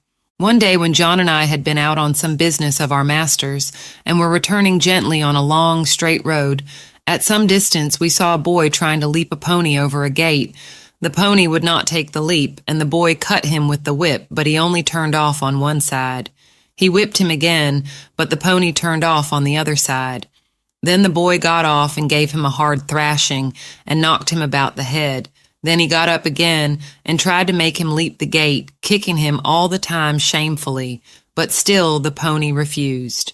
When we were nearly at the spot, the pony put down his head and threw up his heels, and sent the boy neatly over into a broad quickset hedge, and with the rein dangling from his head, he set off home at a full gallop. John laughed out quite loud. "Served him right," he said. "Oh, oh, oh," cried the boy as he struggled about among the thorns. "I say, come and help me out." "Thank ye," said John. "I think you are quite in the right place, and maybe a little scratching will teach you not to leap a pony over a gate that is too high for him." And so with that, John rode off. "It may be," said he to himself, "that young fellow is a liar as well as a cruel one. We'll just go home by Farmer Bushby's beauty, and then if anybody wants to know you, and I can tell him, you see." So we turned off to the right, and soon came up to the stackyard, and within sight of the house. The farmer was hurrying out into the road, and his wife was standing at the gate, looking very frightened. "Have you seen my boy?" said Mr. Bushby as we came up. "He went out an hour ago on my black pony, and the creature has just come back without a rider." "I should think, sir," said John, "he had better be without a rider unless he can be ridden properly." "What do you mean?" said the farmer. "Well, sir, I saw your son whipping and kicking and knocking that good little pony about shamefully because he would not leap a gate that was too high for him. The pony behaved well, sir, and showed no vice, but at last he just threw up his heels and tipped the young gentleman into the thorn hedge. He wanted me to help him out, but I hope you will excuse me, sir. I did not feel inclined to do so. There's no bones broken, sir. He'll only get a few scratches. I love horses, and it riles me to see them badly used. It is a bad plan to aggravate an animal till he uses his heels. The first time is not always the last." During this time, the mother began to cry. "Oh, my poor Bill, I must go and meet him. He must be hurt." "You had better go into the house, wife," said the farmer. "Bill wants a lesson about this, and I must see that he gets it. This is not the first time nor the second that he has ill-used that pony, and I shall stop it. I am much obliged to you, Manly. Good evening." So we went on, John chuckling all the way home. Then he told James about it, who laughed and said, "Serve him right. I knew that boy at school. He took great airs on himself because he was a farmer's son. He used to swagger about and bully the little boys. Of course, we elder ones would not have any of that nonsense and let him know that in the school and the playground, farmers' sons and laborers' sons were all alike. I well remember one day, just before afternoon school, I found him at the large window catching flies and pulling off their wings. He did not see me, and I gave him a box on the ears that laid him sprawling on the floor. Well, angry as I was almost frightened. He roared and bellowed in such a style. The boys rushed in from the playground, and the master ran in from the road to see who was being murdered. Of course I said fair and square at once what I had done and why. Then I showed the master the flies, some crushed and some crawling about helpless, and I showed him the wings on the windowsill. I never saw him so angry before, but as Bill was still howling and whining, like the coward that he was, he did not give him any more punishment of that kind, but set him up on a stool for the rest of the afternoon and said that he should not go out to play for that week. Then he talked to all the boys very seriously about cruelty, and said how hard-hearted and cowardly it was to hurt the weak and the helpless. But what stuck in my mind was this: he said that cruelty was the devil's own trademark, and if we saw anyone who took pleasure in cruelty, we might know who he belonged to, for the devil was a murderer from the beginning, and a tormentor to the end. On the other hand, where we saw people who loved their neighbors and were kind to man and beast, we might know that was God's mark. "Your master never taught you a truer thing," said John. "There is no religion without love, and people may talk as much as they like about their religion, but if it does not teach them to be good and kind to man and beast, it is all a sham. All a sham, James, and it won't stand when things come to be turned inside out." Chapter 14, James Howard. Early one morning in December, John had just led me into my box after my daily exercise and was strapping my cloth on, and James was coming in from the corn chamber with some oats when the master came into the stable. He looked rather serious and held an open letter in his hand. John fastened the door of my box, touched his cap, and waited for orders. "Good morning, John," said the master. "I want to know if you have any complaint to make of James." "Complaint, sir? No, sir." "Is he industrious at his work and respectful to you?" "Yes, sir, always." "You never find he slights his work when your back is turned?" "Never, sir." "That's well, but I must put another question. Have you no reason to suspect when he goes out with the horses to exercise them or to take a message that he stops about talking to his acquaintances or goes into houses where he has no business, leaving the horses outside?" No, sir, certainly not. And if anybody has been saying that about James, I don't believe it, and I don't mean to believe it unless I have it fairly proved before witnesses. It's not for me to say who has been trying to take away James's character, but I will say this, sir, that a steadier, pleasanter, honester, smarter young fellow I never had in this stable. I can trust his word and I can trust his work. He is gentle and clever with the horses, and I would rather have them in charge with him than with half the young fellows I know of in laced hats and liveries. And whoever wants a character of James Howard, said John, with a decided jerk of his head, let them come to John Manley. The master stood all this time grave and attentive, but as John finished his speech, a broad smile spread over his face, and looking kindly across at James, who all this time had stood still at the door, he said, James, my lad, set down the oats and come here. I am very glad to find that John's opinion of your character agrees so exactly with my own.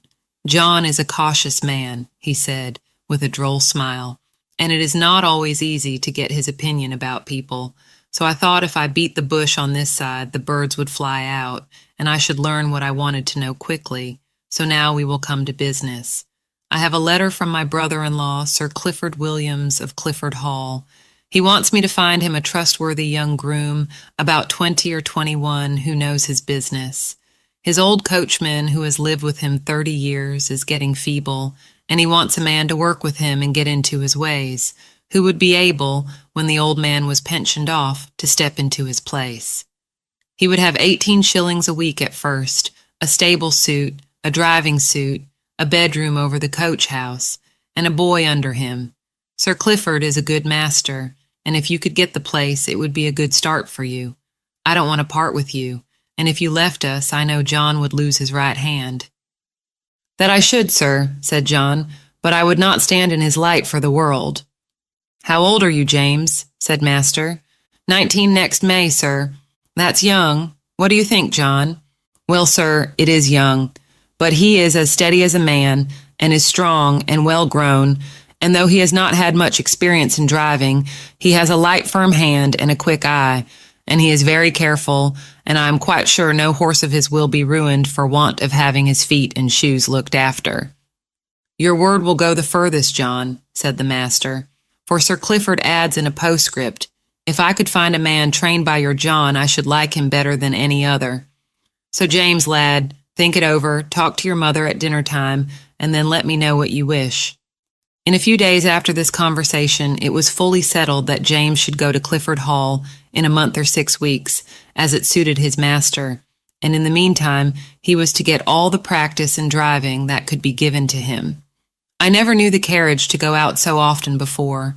When the mistress did not go out, the master drove himself in the two-wheeled chaise, but now, whether it was master or the young ladies or only an errand, Ginger and I were put in the carriage and James drove us. At the first, John rode with him on the box, telling him this and that, and after that, James drove alone. Then it was wonderful what a number of places the master would go to in the city on Saturday, and what queer streets we were driven through. He was sure to go to the railway station just as the train was coming in, and cabs and carriages, carts and omnibuses were all trying to get over the bridge together. That bridge wanted good horses and good drivers when the railway bell was ringing, for it was narrow, and there was a very sharp turn-up to the station, where it would not have been at all difficult for people to run into each other if they did not look sharp and keep their wits about them. Chapter 15. The Old Hostler. After this, it was decided by my master and mistress to pay a visit to some friends who lived about 46 miles from our home, and James was to drive them. The first day we traveled 32 miles. There were some long, heavy hills, but James drove so carefully and thoughtfully that we were not at all harassed. He never forgot to put on the brake as we went downhill, nor to take it off at the right place.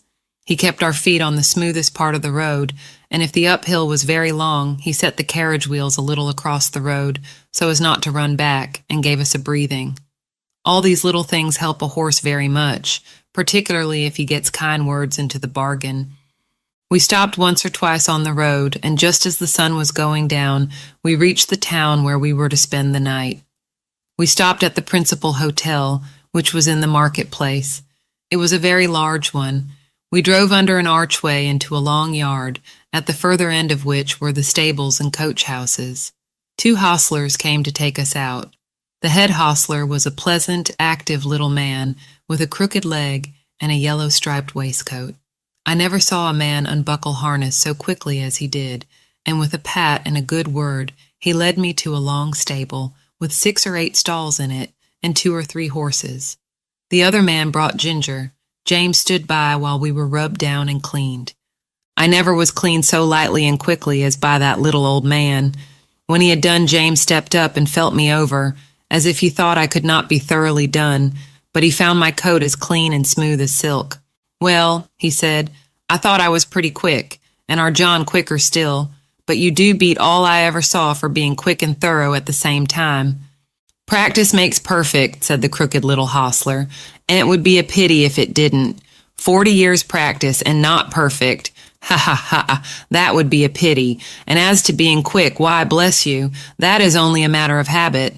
If you get into the habit of being quick, it is just as easy as being slow. Easier, I should say.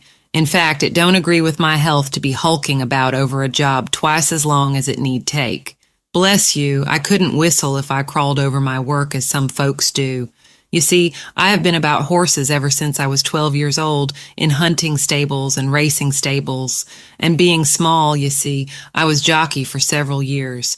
But at the Goodwood, you see, the turf was very slippery, and my poor Larkspur got a fall, and I broke my knee, and so of course I was of no more use there. But I could not live without horses, of course I couldn't, so I took to the hotels. And I can tell you it is a downright pleasure to handle an animal like this, well-bred, well-mannered, well-cared for. Bless ye, I can tell how a horse is treated. Give me the handling of a horse for 20 minutes, and I'll tell you what sort of a groom he has had. Look at this one, pleasant, quiet, turns about just as you want him, holds up his feet to be cleaned out, or anything else you please to wish. Then you'll find another fidgety Freddy won't move the right way or starts across the stall, tosses up his head as soon as you come near him, lays his ears and seems afraid of you, or else squares about at you with his heels. Poor things. I know what sort of treatment they have had. If they are timid, it makes them start or shy.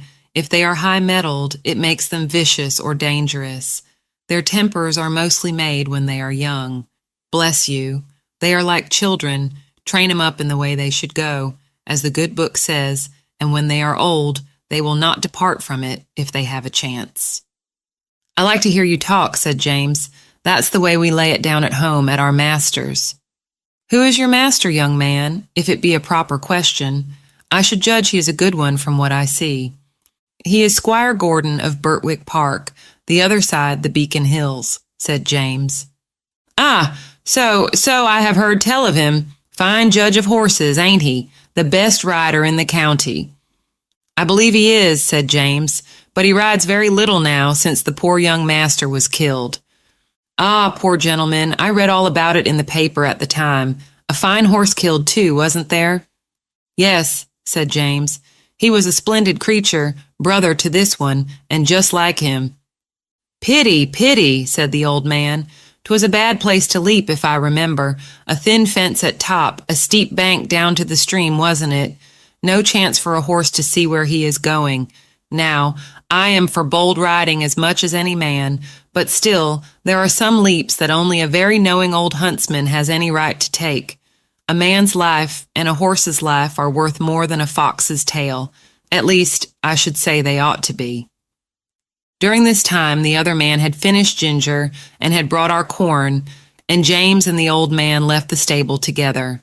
Chapter 16. The Fire. Later on in the evening, a traveler's horse was brought in by the second hostler, and while he was cleaning him, a young man with a pipe in his mouth lounged into the stable to gossip. "I say, Towler," said the hostler, "just run up the ladder into the loft and put some hay down into this horse's rack, will you? Only lay down your pipe." "All right," said the other, and went up through the trapdoor, and I heard him step across the floor overhead and put down the hay. James came in to look at us the last thing, and then the door was locked. I cannot say how long I had slept, nor what time in the night it was, but I woke up very uncomfortable, though I hardly knew why. I got up, the air seemed all thick and choking. I heard Ginger coughing, and one of the other horses seemed very restless.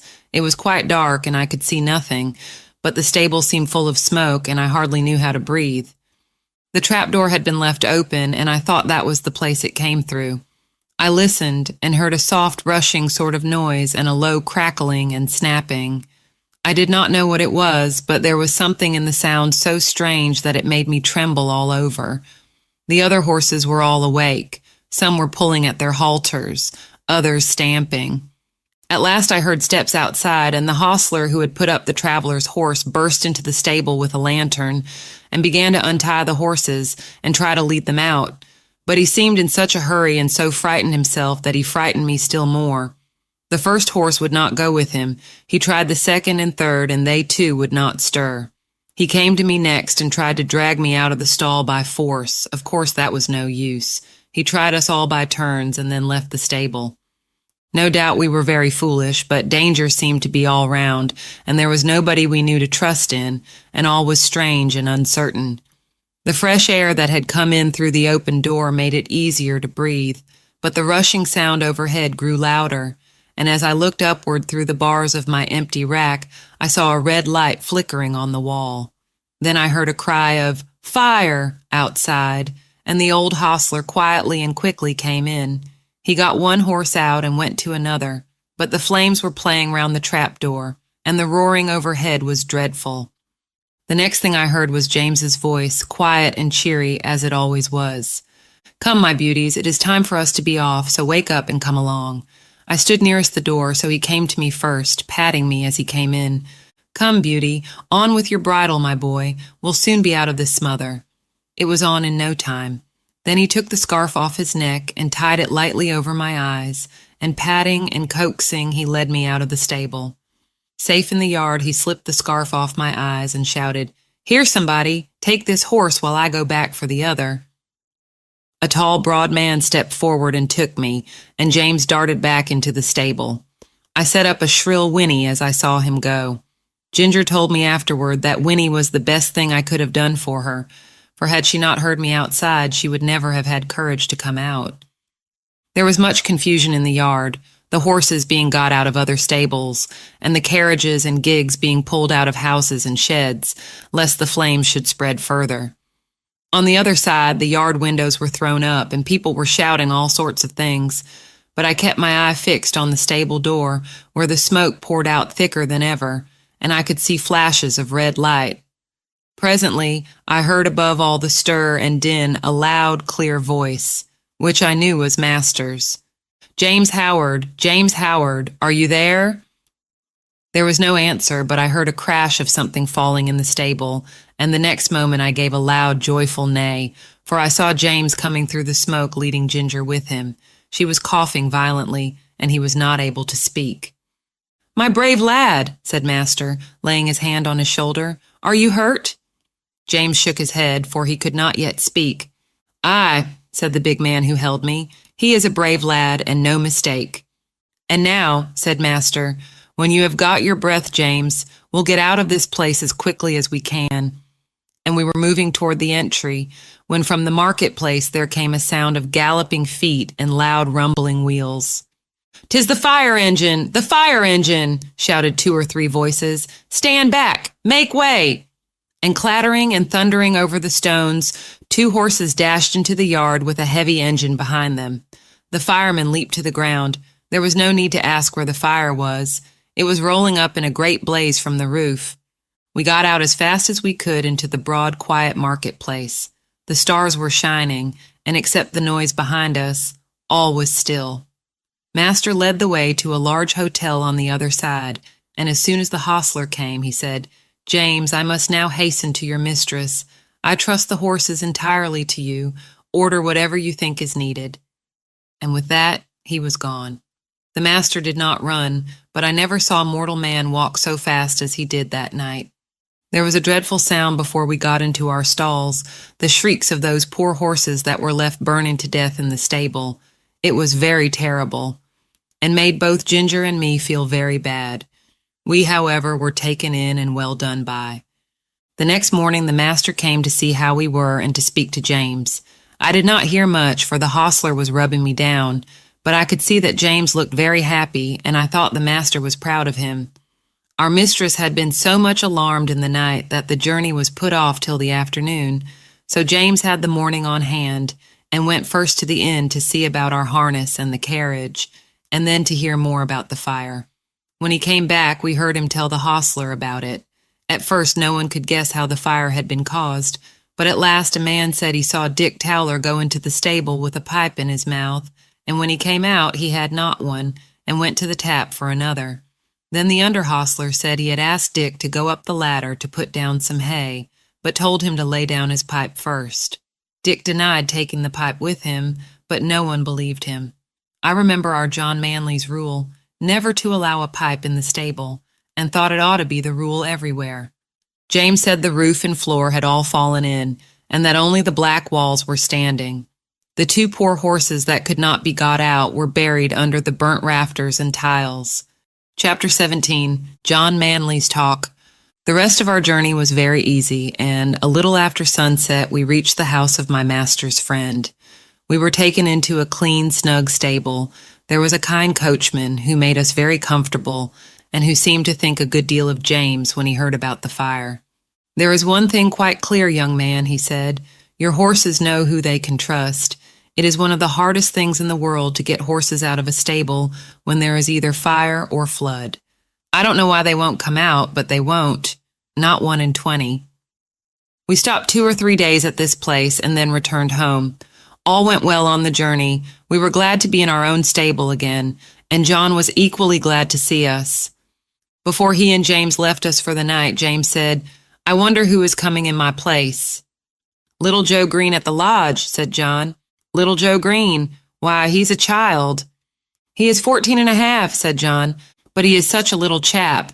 Yes, he is small, but he is quick and willing and kind-hearted too, and then he wishes very much to come, and his father would like it, and I know the master would like to give him the chance. He said if I thought he would not do, he would look out for a bigger boy, but I said I was quite agreeable to try him for 6 weeks. 6 weeks, said James. Why, it will be 6 months before he can be of much use. It will make you a deal of work, John. Well, said John with a laugh, work and I are very good friends. I never was afraid of work yet. You are a very good man, said James. I wish I may ever be like you. I don't often speak of myself, said John, but as you are going away from us out into the world to shift for yourself, I'll just tell you how I look on these things. I was just as old as Joseph when my father and mother died of the fever within 10 days of each other, and left me and my crippled sister Nellie alone in the world, without a relation that we could look to for help. I was a farmer's boy, not earning enough to keep myself, much less both of us, and she must have gone to the workhouse but for our mistress, Nellie calls her angel, and she has good right to do so. She went and hired a room for her with old widow Mallet, and she gave her knitting and needlework when she was able to do it. And when she was ill, she sent her dinners and many nice, comfortable things, and was like a mother to her. Then the master, he took me into the stable under old Norman, the coachman that was then.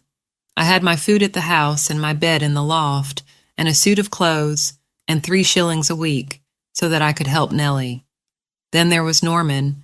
He might have turned round and said at his age, he could not be troubled with a raw boy from the plough-tail, but he was like a father to me, and took no end of pains with me. When the old man died some years after I stepped into his place, and now of course I have top wages, and can lay by for a rainy day or a sunny day as it may happen, and Nellie is as happy as a bird. So you see, James, I am not the man that should turn up his nose at a little boy and vex a good, kind master. No, no, I shall miss you very much, James, but we shall pull through, and there's nothing like doing a kindness once put in your way, and I'm glad I can do it. Then, said James, you don't hold with that saying, everybody look after himself, and take care of number one? No, indeed, said John. Where should I and Nellie have been if master and mistress and old Norman had only taken care of number one? Why, she in the workhouse and I hoeing turnips. Where would Black Beauty and Ginger have been if you had only thought of number one? Why, roasted to death. No, Jim, no, that is a selfish, heathenish saying, whoever uses it, and any man who thinks he has nothing to do but take care of number one, why, it's a pity. but what he had been drowned like a puppy or a kitten before he got his eyes open. That's what I think, said John, with a very decided jerk of his head. James laughed at this, but there was a thickness in his voice when he said, "You have been my best friend except my mother. I hope you won't forget me." "No, lad, no," said John, "and if ever I can do you a good turn, I hope you won't forget me." The next day, Joe came to the stables to learn all he could before James left. He learned to sweep the stable, to bring in the straw and hay. He began to clean the harness and help to wash the carriage. As he was quite too short to do anything in the way of grooming Ginger and me, James taught him upon Merrylegs, for he was to have full charge of him under John. He was a nice little bright fellow and always came whistling to his work. Merrylegs was a good deal put out at being mauled about, as he said, by a boy who knew nothing. But toward the end of the second week he told me confidentially that he thought the boy would turn out well. At last the day came when James had to leave us. Cheerful as he always was, he looked quite downhearted that morning. "You see," he said to John, "I am leaving a great deal behind, my mother and Betsy and you and a good master and mistress, and then the horses and my old Merrylegs. At the new place there will not be a soul that I shall know. If it were not that I shall get a higher place and be able to help my mother better, I don't think I should have made up my mind to it. It is a real pinch, John." "Aye, James, lad, so it is, but I should not think much of you if you could leave your home for the first time and not feel it. Cheer up, you'll make friends there, and if you get on well, as I'm sure you will, it will be a fine thing for your mother, and she will be proud enough that you have got into such a good place as that." So John cheered him up, but everyone was sorry to lose James. As for Merrylegs, he pined after him for several days and went quite off his appetite. So John took him out several mornings with a leading rein, when he exercised me and, trotting and galloping by my side, got up the little fellow's spirits again, and he was soon all right.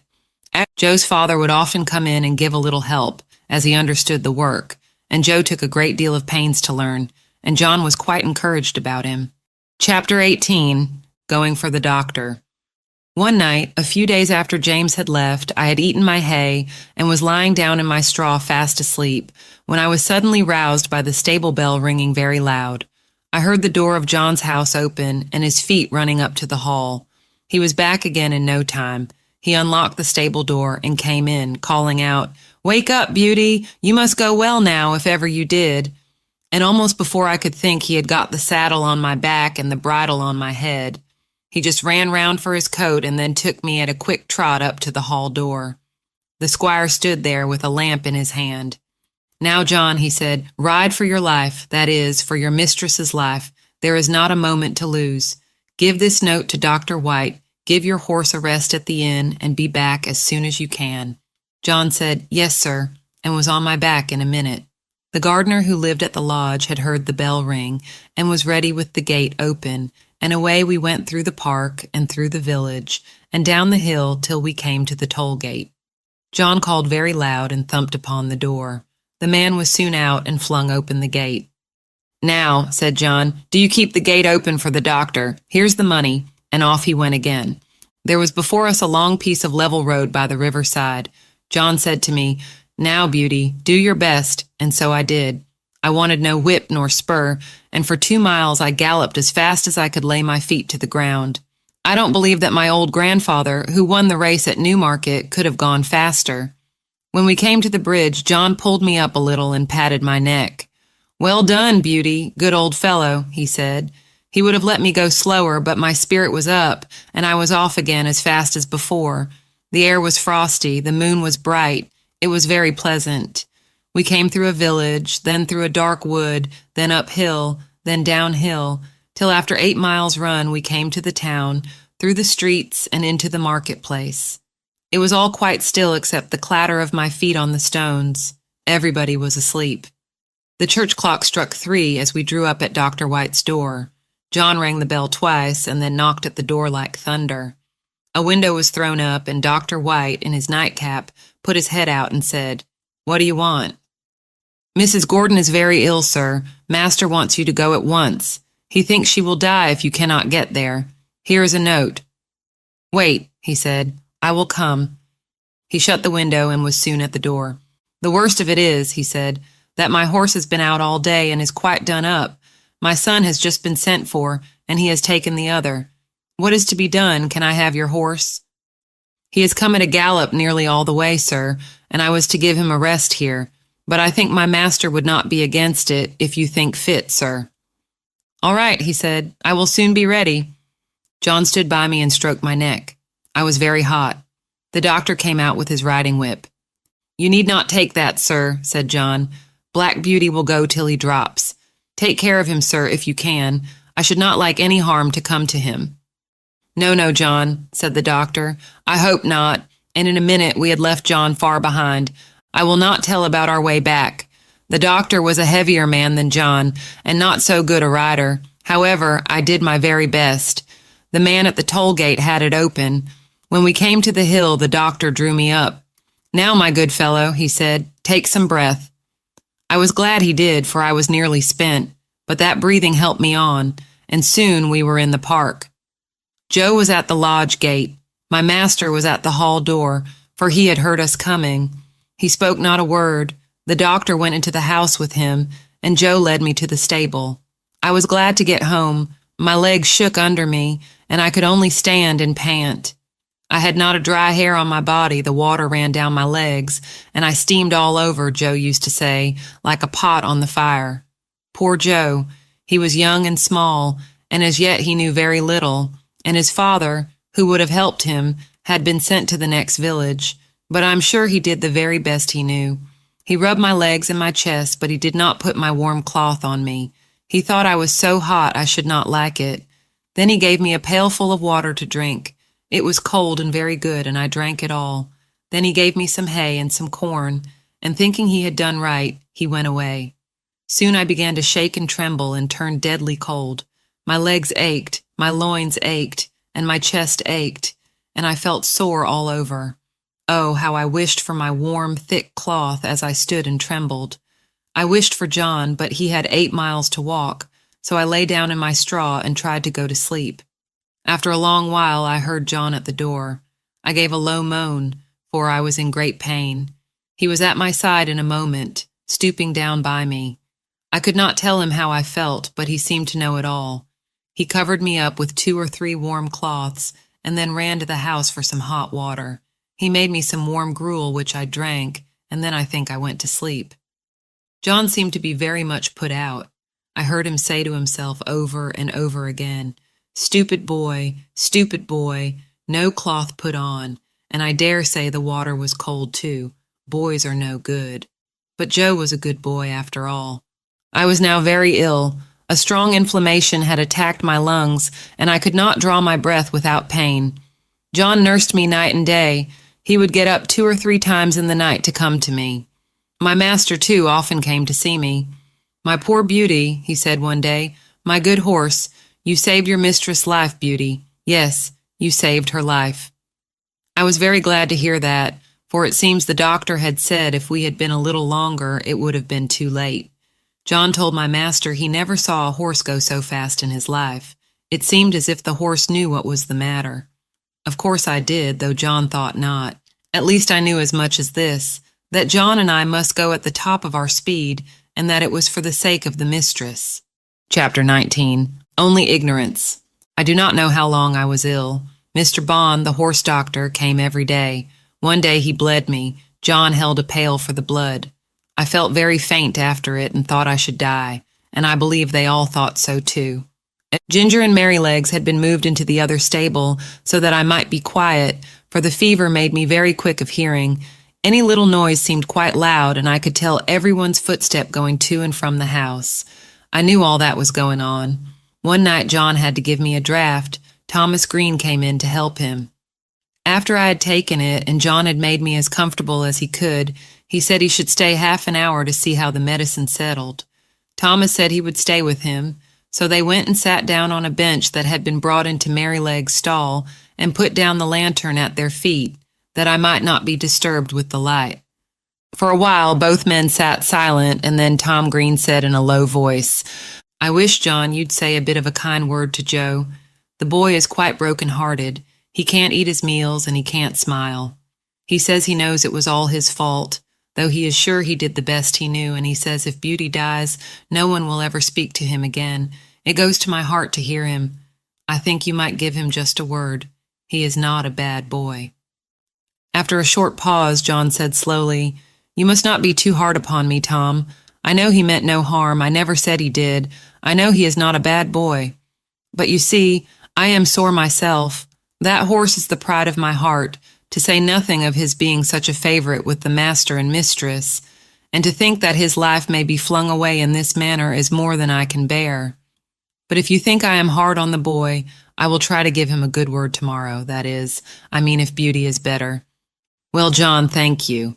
I knew you did not wish to be too hard, and I am glad you see it was only ignorance." John's voice almost startled me as he answered, "Only ignorance, only ignorance. How can you talk about only ignorance?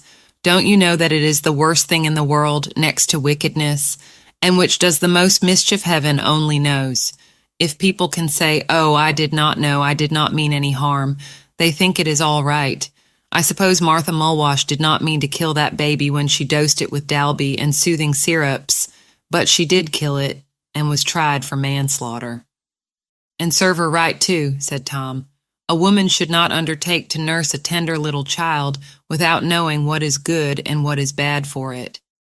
"Bill Starkey," continued John, "did not mean to frighten his brother into fits when he dressed up like a ghost and ran after him in the moonlight, but he did, and that bright, handsome little fellow, that might have been the pride of any mother's heart, is just no better than an idiot, and never will be, if he lives to be 80 years old. You were a good deal cut up yourself, Tom, 2 weeks ago, when those young ladies left your hothouse door open, with a frosty east wind blowing right in. You said it killed a good many of your plants." "A good many," said Tom. "There was not one of the tender cuttings that was not nipped off. I shall have to strike all over again, and the worst of it is that I don't know where to go to get fresh ones. I was nearly mad when I came in and saw what was done." "And yet," said John, "I am sure the young ladies did not mean it. It was only ignorance." I heard no more of this conversation, for the medicine did well and sent me to sleep, and in the morning I felt much better, but I often thought of John's words when I came to know more of the world. Chapter 20, Joe Green. Joe Green went on very well. He learned quickly and was so attentive and careful that John began to trust him in many things. But, as I have said, he was small of his age, and it was seldom that he was allowed to exercise either Ginger or me, but it so happened one morning that John was out with Justice in the luggage cart, and the master wanted a note to be taken immediately to a gentleman's house, about 3 miles distant, and sent his orders for Joe to saddle me and take it, adding the caution that he was to ride steadily. The note was delivered, and we were quietly returning when we came to the brick field. Here we saw a cart heavily laden with bricks. The wheels had stuck fast in the stiff mud of some deep ruts, and the carter was shouting and flogging the 2 horses unmercifully. Joe pulled up. It was a sad sight. There were the 2 horses straining and struggling with all their might to drag the cart out, but they could not move it. The sweat streamed from their legs and flanks, their sides heaved, and every muscle was strained, while the man, fiercely pulling at the head of the 4-horse, swore and lashed most brutally. "Hold hard," said Joe. "Don't go on flogging the horses like that. The wheels are so stuck that they cannot move the cart." The man took no heed, but went on lashing. "Stop, pray stop," said Joe. "I'll help you to lighten the cart. They can't move it now." "Mind your own business, you impudent young rascal, and I'll mind mine." The man was in a towering passion and the worse for drink, and laid on the whip again. Joe turned my head, and the next moment we were going at a round gallop toward the house of the master brickmaker. I cannot say if John would have approved of our pace, but Joe and I were both of one mind, and so angry that we could not have gone slower. The house stood close by the roadside. Joe knocked at the door and shouted, "Hello! Is Mr. Clay at home?" The door was opened, and Mr. Clay himself came out. "Hello, young man, you seem in a hurry. Any orders from the squire this morning?" "No, Mr. Clay, but there's a fellow in your brickyard flogging 2 horses to death. I told him to stop, and he wouldn't. I said I'd help him to lighten the cart, and he wouldn't. So I've come to tell you. Pray, sir, go." Joe's voice shook with excitement. "Thank ye, my lad," said the man, running in for his hat. Then pausing for a moment, "Will you give evidence of what you saw if I should bring the fellow up before a magistrate?" "That I will," said Joe, "and glad too." The man was gone, and we were on our way home at a smart trot. "Why, what's the matter with you, Joe? You look angry all over," said John, as the boy flung himself from the saddle. "I am angry all over, I can tell you," said the boy. And then in hurried, excited words he told all that had happened. Joe was usually such a quiet, gentle little fellow that it was wonderful to see him so roused. "Right, Joe, you did right, my boy, whether the fellow gets a summons or not. Many folks would have ridden by and said it was not their business to interfere. Now I say that with cruelty and oppression, it is everybody's business to interfere when they see it. You did right, my boy." Joe was quite calm by this time and proud that John approved of him, and cleaned out my feet and rubbed me down with a firmer hand than usual. They were just going home to dinner when the footman came down to the stable to say that Joe was wanted directly in Master's private room. There was a man brought up for ill-using horses, and Joe's evidence was wanted. The boy flushed up to his forehead, and his eyes sparkled. "They shall have it," said he. "Put yourself a bit straight," said John. Joe gave a pull at his necktie and a twitch at his jacket, and was off in a moment. Our master being one of the county magistrates, cases were often brought to him to settle, or say what should be done. In the stable we heard no more for some time, as it was the men's dinner hour, but when Joe came next into the stable, I saw he was in high spirits. He gave me a good-natured slap and said, "We won't see such things done, will we, old fellow?" We heard afterward that he had given his evidence so clearly, and the horses were in such an exhausted state, bearing marks of such brutal usage, that the carter was committed to take his trial, and might possibly be sentenced to 2 or 3 months in prison. It was wonderful what a change had come over Joe. John laughed and said he had grown an inch taller in that week, and I believe he had. He was just as kind and gentle as before, but there was more purpose and determination in all that he did, as if he had jumped at once from a boy into a man. Chapter 21, The Parting. Now I had lived in this happy place 3 years, but sad changes were about to come over us. We heard from time to time that our mistress was ill. The doctor was often at the house, and the master looked grave and anxious. Then we heard that she must leave her home at once and go to a warm country for 2 or 3 years. The news fell upon the household like the tolling of a death bell. Everybody was sorry, but the master began directly to make arrangements for breaking up his establishment and leaving England. We used to hear it talked about in our stable. Indeed, nothing else was talked about. John went about his work silent and sad, and Joe scarcely whistled. There was a great deal of coming and going. Ginger and I had full work. The first of the party who went were Miss Jessie and Flora with their governess. They came to bid us goodbye. They hugged poor Merrylegs like an old friend, and so indeed he was. Then we heard what had been arranged for us. Master had sold Ginger and me to his old friend, the Earl of W., for he thought we should have a good place there. Merrylegs he had given to the vicar, who was wanting a pony for Mrs. Blomefield, but it was on the condition that he should never be sold, and that when he was past work, he should be shot and buried. Joe was engaged to take care of him and to help in the house, so I thought that Merrylegs was well off. John had the offer of several good places, but he said he should wait a little and look round. The evening before they left, the master came into the stable to give some directions, and to give his horses the last pat. He seemed very low-spirited. I knew that by his voice. I believe we horses can tell more by the voice than many men can. "Have you decided what to do, John?" he said. "I find you have not accepted either of those offers." "No, sir, I have made up my mind that if I could get a situation with some first-rate colt breaker and horse trainer, it would be the right thing for me. Many young animals are frightened and spoiled by wrong treatment, which need not be if the right man took them in hand. I always get on well with horses, and if I could help some of them to a fair start, I should feel as if I was doing some good. What do you think of it, sir?" "I don't know a man anywhere," said Master, "that I should think so suitable for it as yourself.